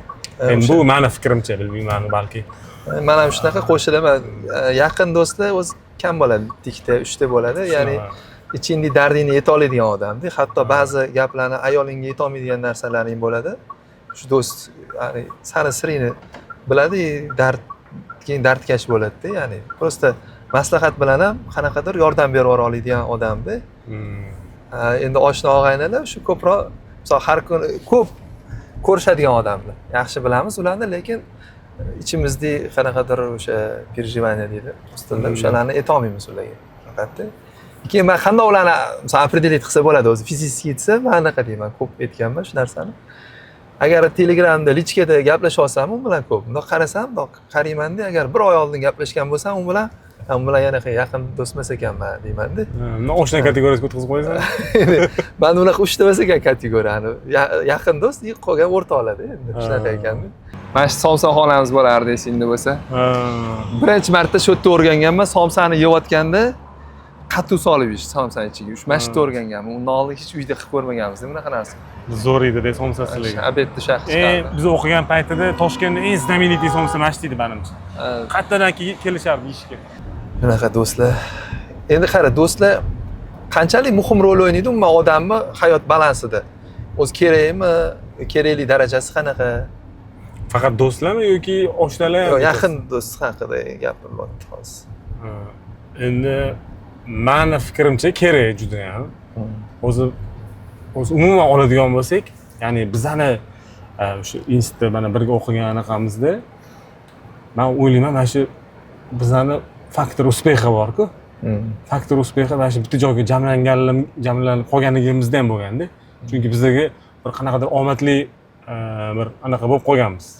Omadli jamoa yig'ilib qolgan. Ya'ni bizani ahamiyat bersak, mana shu yig'ilib qolgan o'rtoqlarimiz, do'stlarimiz mana shu institutdagilar bitta gruppada o'qimagan hech kim.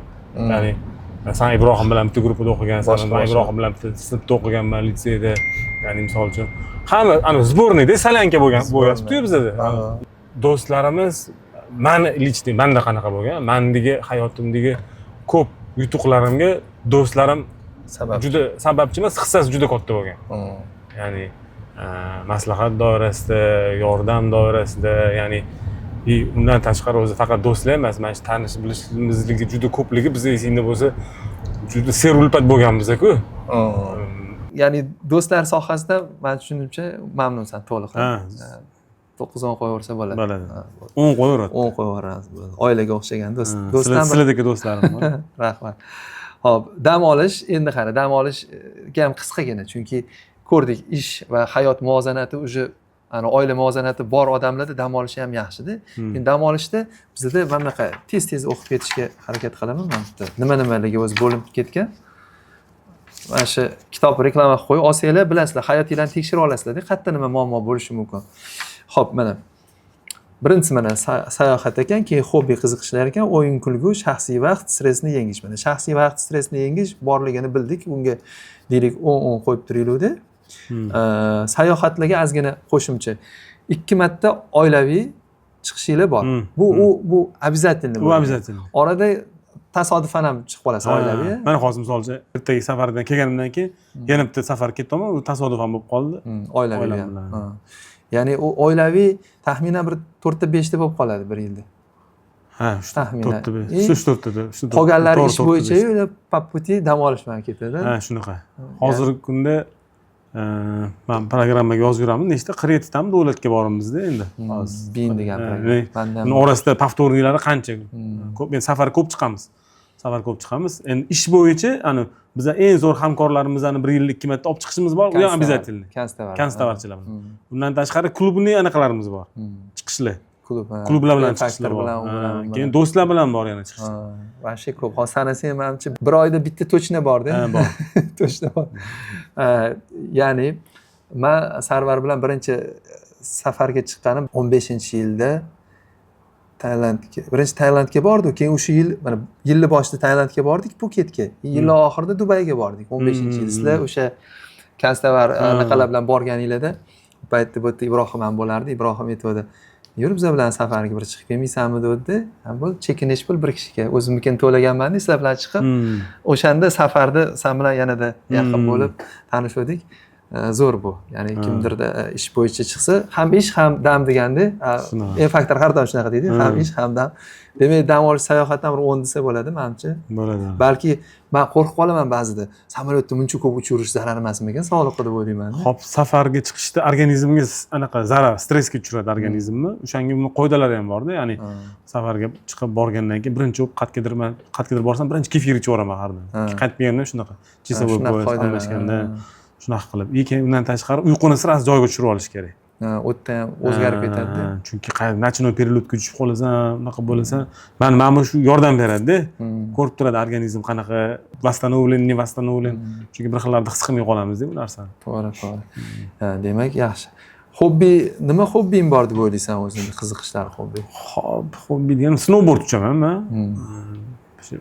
Yilda bir marta borib turasan. Yilda bir marta haqqadar chetga chiqamiz yoki shu Tamirsoyda ham ko'p uchamiz. Snowboardchiman. Yana keyin hobbi bilmadim endi. Biznes degan. Yangi startap bor. Yangi startaplar hobbi bo'lib qoldi. Chunki u ham hobbi bo'lishi mumkin. O'shancha. Hobbi ya'ni undan qoniqasan-da xullas.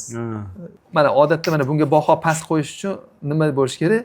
Hobbim yo'q, hobbi qidiryapman, menga kerak degan odamlarga-da, menga kerak emas desa, chaki yetadi desa, 10 qo'yaversa bo'ladi. Men o'sha yangi g'oyalarni kiritish ham hobbi desa bo'ladi-da bu. Mana shu mazza qilaman shuni. O'sha mazza qiladigan joyda. Xo'p, 10 qo'yaveramiz unda. O'yin kulgu ham mana shunga o'xshash narsa. Ya'ni endi restoran kirmasin bu narsaga, kinoga, teatrga, mana shunaqa o'xshagan narsalarga borib turiladi. Bolalarim bilan shu borib turasizlar. Bu ham hamma xursand. 10 qo'ysa bo'lar ekan. Demak, dam olish sohasi. Bu yerga bir 8 da qo'ysam bo'ladi, chunki teatr hali madaniyatini hali kiritmadingda. Teatr, balet, opera. Bu mana bunaqa, yana shu shaxsiy savolda kerakmi yo'qmi? Menga misol uchun kerak emas. Men rostdan qiziqaman. Balki kerakdir. Borib ko'rish kerak. 1-2 marta borgan. Chunki men bir marta anaqa do'stimiz Aziz Dafna bor-ku, anaqa tadbir o'tkazadi, har yili gadavshinasini qiladi. U chaqirganda keladi mana bunaqa orkestrlar. 1-2 marta bordik, vash mazza qildim-da, borib. Bu yerda men tushib turish kerak ekan unaqa narsaga dedim. Men bunaqa dirijor chiqib anaqa qiladi-ku. Anaqa dirijor. U opera deylik. Teatr ham bor. Teatr ham. Opera emas u. Mana bunaqali nima deydi? Dirijor, orkestrni boshqarib turadi. Operada bo'lmaydi. Operani-ku, ashulalar aytish. Shu mavzudan uzoqligi bilib qoladi. Rozi bo'lasizlar. Bizani moliyachimiz. Xo'p, demak bunga anaqaga 8 qo'yamiz, nima qilamiz? Teatrlarni ham boshlaydi. Teatrlarni boshlaydi endi. Teatr yo'q-ku, boringlar. Teatr unaqa narsa. Tungi ibodatingni qildingmi dezdimi ona? Shunda teatr. Kechqurungi ibodatni qilganmidingiz? Destamona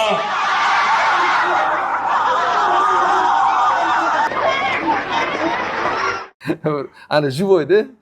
Kinoni живой. Bitta shu anaqa assotsiatsiya kuchli ekan Qo'shdi. sanalarga teatr bilan. Endi dam olishni 10 qo'ydik baribir, o'rtacha baribir.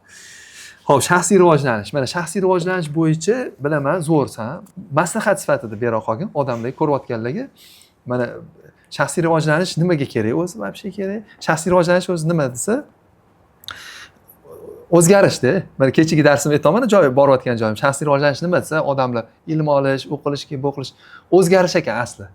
O'zgarsang shaxsiy rivojlanish, ya'ni ijobiy tarafga, yomon tarafga emas, albatta. Ijobiy tarafga o'zgarishi shaxsiy rivojlanish. Endi o'sha o'zgarish uchun nimalar qilsa bo'ladi? Endi sen o'zing ham qilayotgan narsalarni bilamiz. Klublarga boryapsan, mana kitoblar o'qiysan. Lekin mana safarda borganman, o'zicha kitob oladi yoniga-da. Ananda Vyetnamga bordik. Ochilmadi kitob bor. Men hayron qoldim, Sarvar. Qachondan kitob desam, men safarda o'qiyman kitob dedi. O'sha safar endi o'qimadim, bilmadim. Balki boshqa safar. O'zi meni oxirgi payt bor, 1 yildan beri bitta narsaga ahamiyat berdim. Oldin men kitoblar o'qishga vaqtim bo'lardi. Hozirgi kunda uchrashuvlar ko'payib ketib qoldi-da. Mana shu uchrashuv bo'lib kitob o'qishga vaqt qolmay qoldi. Bir xillarda shunaqa. Xo'p, shaxsiy rivojlanish insonni o'zi energiya beradigan narsa. Bu o'zini shaxsiy o'sayotganini his qilib tursa, inson mazza qiladi-da. Ya'ni o'sha motivatsion holati juda yaxshi bo'ladi. Asosiy narsalardan bitta faktori bu har doim inson shaxsiy o'sayotganligini his qilib turish. Ya'ni shu narsani tushunib olsa, shundan keyin u odam qayerdan men shaxsiy o'saman, o'sha o'sishim qayerda bo'lishi mumkin deydi. Bu o'sish uchun o'sha o'zidan ko'ra uspeshniroq odamlar orasida yurish yoki shunaqa muhitga kirish yoki kitoblar o'qish, treningda ayollar borgan trening, как побороть свой страх deb anaqa o'rgatganda, qo'rquvlarni yengish. Qo'rquvlarni yengish. Qo'rquvlarni yengishni metodikasini aytib beribdi-da. Metodikasida borib turib qo'rqadigan narsani borib quchoqlab olinglar. Quchoqlab olinglar-da, shu yaxshilab quchoqlab anaqa qilsanglar, o'sha qo'rquvinglardan yengib qutulasizlar degan ekan. Treningdan chiqib, bittasi ko'chaga chiqqan, oстановкада avtobus kutib o'tirdi, qarasa, katta bugay turgan ekan-da. Shuni oldiga bordi-da, endi qiz. "Voy, здравствуйте, как дела у вас? Вы такой этот миленький", yo'q gapirsa, nima bo'ldi? Ayollarga hammani to'g'ri ketib qo'yganmi o'tganmiz. Treningdan hammasi chiqib yurgan, oldiga quchoqlashgan hammasi. Ya'ni har xil, misol uchun mana sani YouTube'dagi ko'rsatuvlaringdan qancha ilm olsa bo'ladi. Ya'ni ilm olgan sari inson shaxsiy o'sishini his qilaveradi-yu, his qilgan sari u mazza qilaveradi. Ya'ni bu обязательно hamma inson bu bilan shug'ullanishi kerak deb bilaman-da. Har doim shug'ullanish kerak, chunki biza odam mazza qilib yashagisi keladi-yu. Mazza qilib yashashni formulasida o'zidagi bu. Endi ko'pchilik mazza qilib yashashni anaqa tushunadi, pul sarflashni. Endi pul bu gelik ol, qimmat restoranga bor, chet elda dam ol. Yetarli emas mana shu narsa. U bo'lmaydi, u vaqtincha. Vaqtincha-da. Sen aytasan-ku ko'p dopaminmi nima? Dopaminni va временni beradi. Shunda временni bitta beradi, splisk beradi. Keyin sekin misol uchun o'zi ham yangi mashina haydaganingda ham birinchi hafta kayf qolasan, keyin oddiy narsa deb bo'lib qoladi. Olimlar xulosasida 2 hafta ekan shu narsa. 2 haftadan keyin o'sha oddiy narsa bo'lib qoladi. Ya'ni yana keyingi mashina olish kerak. Har 2 haftada almashtira olmaydi hech kim mashina. Lekin rivojlanish постоянно qilsa bo'ladi. Shunaqani Bobur akamga bir aytdim, "Sizda detskiy travma bormi? Ancha mashina almashtirishingizga qaraganda." Eshitdilar lekin. Eshittirdilar. O'shandan keyin almashtirmayapti hozir. Bilmaysan-da sen. Kechagina yangi mashina ko'rgan. Mana hayron qoldim o'kanda. To'shli travma bor. Rostdan yangi boshqa mashina oldilar. U o'sha 3 oyda 2 ta almashdimi bilmayman. Mana endi travma bo'lsa shunaqa davolayotgandirlar-da. Demak, shaxsiy rivojlanish mana shunaqa narsalarda qilish kerak. Ya'ni deyarli hayot ma'nosiga yaqin narsa ekanda. Ya'ni mani hayotim ma'nosini bir qismi shaxsiy rivojlanish demoqchisan-da. Va buni deylik 9 qo'ya qolinglar. Bu narsani kollektivda ham qilish kerak.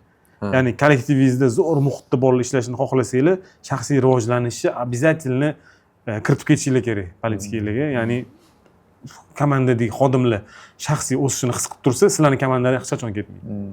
Men de как раз o'sha korxonaning menejerlariga, xodimlariga yangi trening tayyorlaganman. Men treninglarim asosan onlaynda men o'zim ham zavq olmayman, ko'rmayman-da, odamlar natijalarini ham yozishmaydi odam. Ko'chada ko'rib qoladi odamlar, "Voy, zo'r bo'ldim" deydi. Endi bilmaysiz. Lekin anaqada zo'r zalda va menejerlar bilan shug'ullanyapman hozir. Mana bilasan, boshqa do'stimiz bor, Komolon osh markazi va o'sha yerda aynan mana shu narsalarni beraman-da.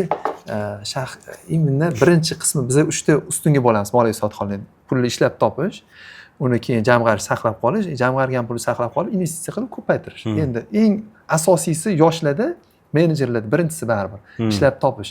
Ishlab topish oddiy narsa, hamma ishlab topadi, ha, lekin sen ishlab topishingni ko'proq qilmoqchi bo'lsang-chi, nima qilasan desa, o'sha narsa bor. Ya'ni har bir odamni soat vaqti bor-da. Bir soatning vaqtini hisoblash osongina. Ya'ni bir oylik men deylik 10 million so'm pul topaman, bir oyda 25 kun ishlayman, har kuni 8 soat ishlayman. 25 kunni 8 soatga ko'paytirib turib 10 millionga bo'lib yuborsa 1 soat chiqadi. Shu 1 soatni ko'paytirish haqida gaplashamiz-da. Bu shaxsiy rivojlanishsiz bo'lmaydi-da, sen aytgandek. Komandani shaxsiy rivojlantirish kerak-da shunaqa. Demak, bunga necha bir 9 qo'yamizmi? Darsga rivojlanamizmi? 10 qo'ysa hozir to'xtab qolasan. Endi mana hayot ma'nosi. Hayot ma'nosi hop vaqtimiz juda qisqa qolgani uchun men tez aytishga harakat qilaman. Mani ustozim bor edi, katta maqsad bilan oliy maqsadni farqini bo'lib beruvdi menga. Men oldin faqat oliy maqsad deb tushunardim. Oliy maqsad dedi bu protsess. Ko'pchilik aytadi-ku, rezultatmi, protsessmi?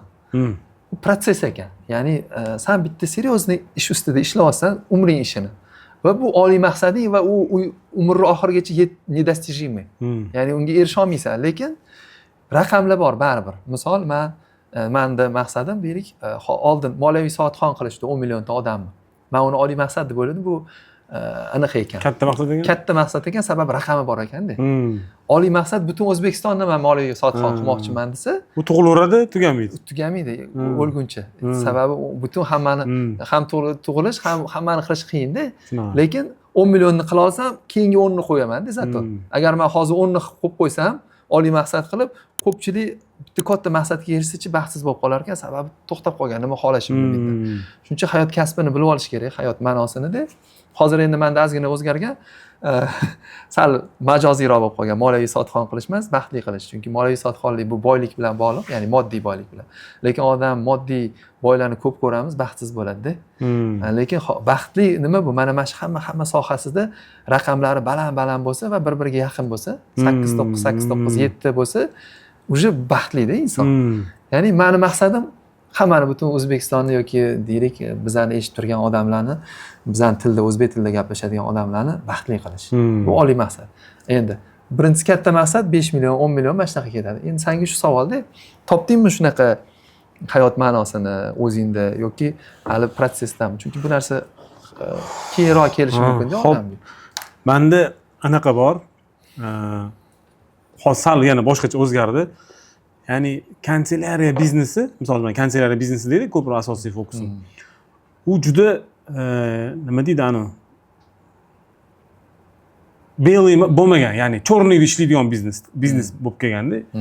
Biz endi ochilganimizdan beri hamma narsa belli, ishchilar oyligigacha hamma narsa bizda ofitsialniy berilib kelgan, sen bilasan. Lekin aksariyat ko'p bizani hamkorlarimiz, ya'ni konkurentlar boshqalar ko'pi juda ko'p kontrabanda bilan ishlaydi, boshqa qiladi. Ya'ni juda anaqa. O'sha kontrabanda ko'pligini hisobidan, hisob-kitoblar to'g'ri qilinmayotganligi hisobidan juda ham bir noto'g'ri ishlaydigan anaqada. Ya'ni ko'pchilik daromad olyaptimi, olmayaptimi bilmaydi. Ya'ni meni asosiy o'sha oliy maqsadim shunaqangi bo'lganki, kanselariya, ya'ni hozir ham davom etyapti. Shu sohani rivojlantirib, ya'ni o'shaning uchun biz konservatsiyalar uyushmasini ham Saytkomolagan bilan tashkil qilyapmiz hozir. Shu sohani rivojlantirish, O'zbekistonni yangi urovingga olib chiqish, ya'ni buni oqartirish, belgilashtirish va hamkorlarimizni to'g'ri hisob-kitoblarni qildirish. Ya'ni shuni ustida ko'p harakatlar qilib ketyapmiz-da. Ya'ni shunaqa va undan tashqari hozir qo'shildiki, o'sha kanselariya emasda jamiyatda qanaqadir bir foydali ish qilib turib nomini qoldirish. Ya'ni baribir любой odamda, insonda, misol uchun mana Donald Tramp ham ko'p harakat qilyapti, o'zini nomini qoldirishga qatorda pul tushirmoqchi o'zini, misol uchun anaqa любой, misol uchun ana boylar hammasi yosh anaqa bo'lgandan keyin nomi qolish xohlaydi. Ya'ni menda ham shunaqa bir anaqam bor. Ya'ni qanaqadir jamiyatga, shu O'zbekistonga qanaqadir bir foydali nimadir orqali nomimni qoldirish, ya'ni familiyamni anaqa qildirish. Bolalar bilan ham shu bo'yicha juda ko'p gaplashamiz-da. Men misol uchun mana familiyamizdan bitta urovingga olib chiqib bergan bo'lsam, sal keyin davom ettirishinglar kerak deb ko'p gaplashamiz. Mana shu maqsadlar to'g'risida ham, oliy maqsadlar to'g'risida. Ya'ni menda shunaqa. Oliy maqsadda tekshirish uchun bitta zo'r anaqani kuni E'zoz bilan yo'ldan keldi, syomkadan gaplashib keldi. Bitta zo'r anaqa aytdi-da, insight. Balki foydali bo'lar. oliy maqsad u oliymiligini tekshirish uchun nima qilish kerak ekan? Ya'ni konkurenting xuddi san qilayotgan ishni qilsa, misol uchun qilganda xursand bo'lsanmi yo xafa bo'lsanmi? Agar xursand bo'lsang, u seni oliy maqsading. Zo'r ekan. Mana shu zo'r insight. Men rostdan hozir o'ylab qoldim. Men hech qaysi mana bizning sohamizda ishlayotganlar mana moliyaviy soha birontasini konkurentni bilmayman-da. Nabrot kollega birga ishlaydi. Ya'ni men общий hammani rivojlantirmoqchimisiz, sanda boshqalar qilayotgandan xursand bo'lsanmi, demak seni haqiqiy oliy maqsading. Ya'ni chunki ko'pchilik bilmaydi oliy maqsad. Birovnikini olib oladi yoki qayerdadir kinoda ko'rgan narsasini meniki ham mana shunaqa deb turib oladi. Yoki ani oddiy kichkina maqsadni oliy maqsad deb oladi. Endi topolmayotgan odamlar bo'lsa, men o'zimni oliy maqsadimni taxminan bilgan edim, tasdiqlab olish uchun o'sha ikigai deydi yaponlar, o'sha topishi, o'zini hayot kasbini. O'shanaqa ustozim bor edi, o'shanga borib o'rgandim. Mabodo kimdirga kerak bo'lsa, kommentda so'ranglar, men yozib yuboraman ismini, telefonlarini yozib yuboraman, bemalol borib o'zingizlarning maqsadinglarni topib olsanglar bo'ladi. C5 ga keldik. C5 bilasizlar? C6 bu yoqda, 4 bu yoqda. C4, C6, C5 damiz. Monument mujizasi bu yoqda. Monument mujizasi bu yoqda. Men bu domda nechinchi dom bu? 77-dom. Raqamim takoy. 773-dom emasmi? 77-dom, 44-kvartirada turganman. Voy, ashi zo'r, 77-44. 77-44. Mana shu 4-etaj. 77-dom. Oldin Mamitlarda garajlar bo'lardi. Mamitda birinchi garajim bo'lardi mana shu. 2009-yil ko'chib kelganman-da bu yoqqa. Qanday yo'l-ku? Yo'q. Bu yo'l emas edi, mana shu garaj bo'lardi. Mamitlar garajli edi, bu yoqda ham nimalardir bor edi, xullas. Bunaqasiga garajlar tushgan edi. Keyin garajlarni buzdi-ku bir. Hamma garajni buzgan paytda, keyin shu meni garajim shu payt buzilib ketdi. Keyin men bitta ikkita naves oldim o'zimga. Naveslar qoldi. Xullas, mana shu keyin 2020 pandemiya qachon bo'ldi? 2021-yilgacha mana shu yerda yashadim. Pandemiya tugatib, 21da ketdi. Pandemiya tugagandan keyin hozir pandemiya payti sal qiynaldi domda odam. Shu paytda hovli tezroq chiqish kerak. Hovli yaxshi, tezroq chiqish kerak ekan deb. Ya'ni hozir mana bu ikkinchi doming bo'lsa, o'sha uchinchisi hovlida. Hozir endi hovlida yashayman. Bu 2021-yilgacha bu yerda yashadim. Hozir hovliga chiqib ketdik. C5 ham zo'r rayon. Pandemiya payti velosipedlarda ishxonaga borib yurib, chiqib bir g'alati qilib bo'ldi. Keyin o'ladi o'lagan narsa. Videoga yakun yasashdan oldin boyagi savol javobsiz qolib ketdi. Qo'limizdagi VUB hozir yoshingni necha ko'rsatyapti? 37-6. Eng kam tushgani 37 bo'ldimi o'zi orada? Shu 37-da eng kam. Hozir shuni yana tushirishga pastga tushmadi. Hali tushmadim. 37 eshitgandek bo'ldim. O'shani akogrit qilayotganmisan. Ha, yaxshi. Sarvar, rahmat. Vaqtingni ajratganing uchun. O'zi asosan maqsadimiz nima? Mana shunaqa Sarvar do'stimdagi misol, mana tadbirkor, ya'ni tadbirkor bo'lganda ham muvaffaqiyatli tadbirkor shunaqa bo'lsa bo'ladimi? Bo'ladi. Halol inson bo'lsa bo'ladimi? Bo'ladi. Chunki kommentlarda juda ham ko'p yozishadi, halollik bilan boylikka erishib bo'lmaydi. Nega erishib bo'lmaydi? Mana misollar. Va menda unaqa do'stlarim juda ham ko'p. Xudo xolasa keyingi videolarda yana boshqalarini ko'rsatamiz. Hamma har xil sohada, kimdir bad sohada bor. Detskiy plashatka shu Bobur akam, endi Odil akam chiqqanlarmi yo'qmi bilmayman. Juda qiynaldim. O'shani allaqalari bor, parashoklar bor. Вообще ko'p sohalar, eslayman, ta'lim soha bor. Rahmat katta Sarvar. Senga rahmat. Sizlarga rahmat ko'rganingizga. Savolinglar bo'lsa Sarvarga juda yaqin do'stim bo'lgani uchun men o'sha menga kelgan kommentlarni baribir bu o'qishga vaqti bo'lmaydi. Men o'zim o'qib, Telegramdan lichkasiga yozib bo'lsa ham olib sizlarga javobini olib berishga harakat qilaman. Anaqa qilaylik unda, biz qanaqadir bitta priz qo'yib berayman. Bormi senda priz? Sen aytma, xolasang bitta burchimlarda bir kecha anaqa beraylik. Gapi u zo'r katta moliyaviy priz. Begim kuniga burchimlar resursda zavtrak asosida bir kechaga 4 kishilik anaqa qo'yib bering. Oilaviy. Hop, uning uchun nima qilish kerak bo'ladi? Savol beringlar va savollarni men ko'raman. Men ularni ham ozgina filtr qilaman-da. Keyin bir 10 ta 20 ta bilmayman nechta chiqadi, o'shani Sarvarga jo'nataman. Sarvar bilan ikkalamiz mana shu savol zo'r bo'ldi. Ya'ni bizani hozir 2 soatmi qancha gaplashdik, shuning ichida gaplashmagan mavzuyimiz ekan, foydali ekan, javobini beramiz degan ekan. O'sha savolni bersanglar, komment albatta javobi ham keladi va g'olibni qachon endi 2 oymi? 3 oy ham cho'zilib ketmasini. 2 oylar degani bu degani sentyabr o'rtalari bo'lib qoladi taxminan. Sentyabr o'rtalarida esdan chiqib qolmasin Hasanjon, eslatasiz. Endi kommentlar kelavergan sari o'zi esimda turadi. Mana shunaqa zo'r prizlar bor, juda ham zo'r. va mandan ham bor. Menga alohida agar savolinglar bo'lsa, mana shu kitobimni birinchidan sovg'a qilaman, ikkinchidan uzoqda bo'lsangiz, Toshkentda bo'lmasangiz, onlayn konsultatsiya berib yuboraman shu bo'yicha, ya'ni hayotingizni balansga qo'yish bo'yicha yoki Toshkentda bo'lsangiz, vaqtimizni ham belgilab 1 soat gaplashishimiz mumkin bo'ladi, ko'rishib. Rahmat katta. Bo'ldi. Rahmat kattakon. Mazza qildik. Rahmat. Sog' bo'ling. Salomat bo'linglar. Bo'ldim. Men chopdim bor. O'sha ovqatlanishga vaqt qolmadi. Sizlar bemalol mashq olib kirib ovqatlanaveringlar. Bo'ldi, shu bilan tugadi o'zi. Razbora. Qorong'iga kirib ketamiz, narsa qilmaymiz. Achkindi yechadigan payt kelibdi-da.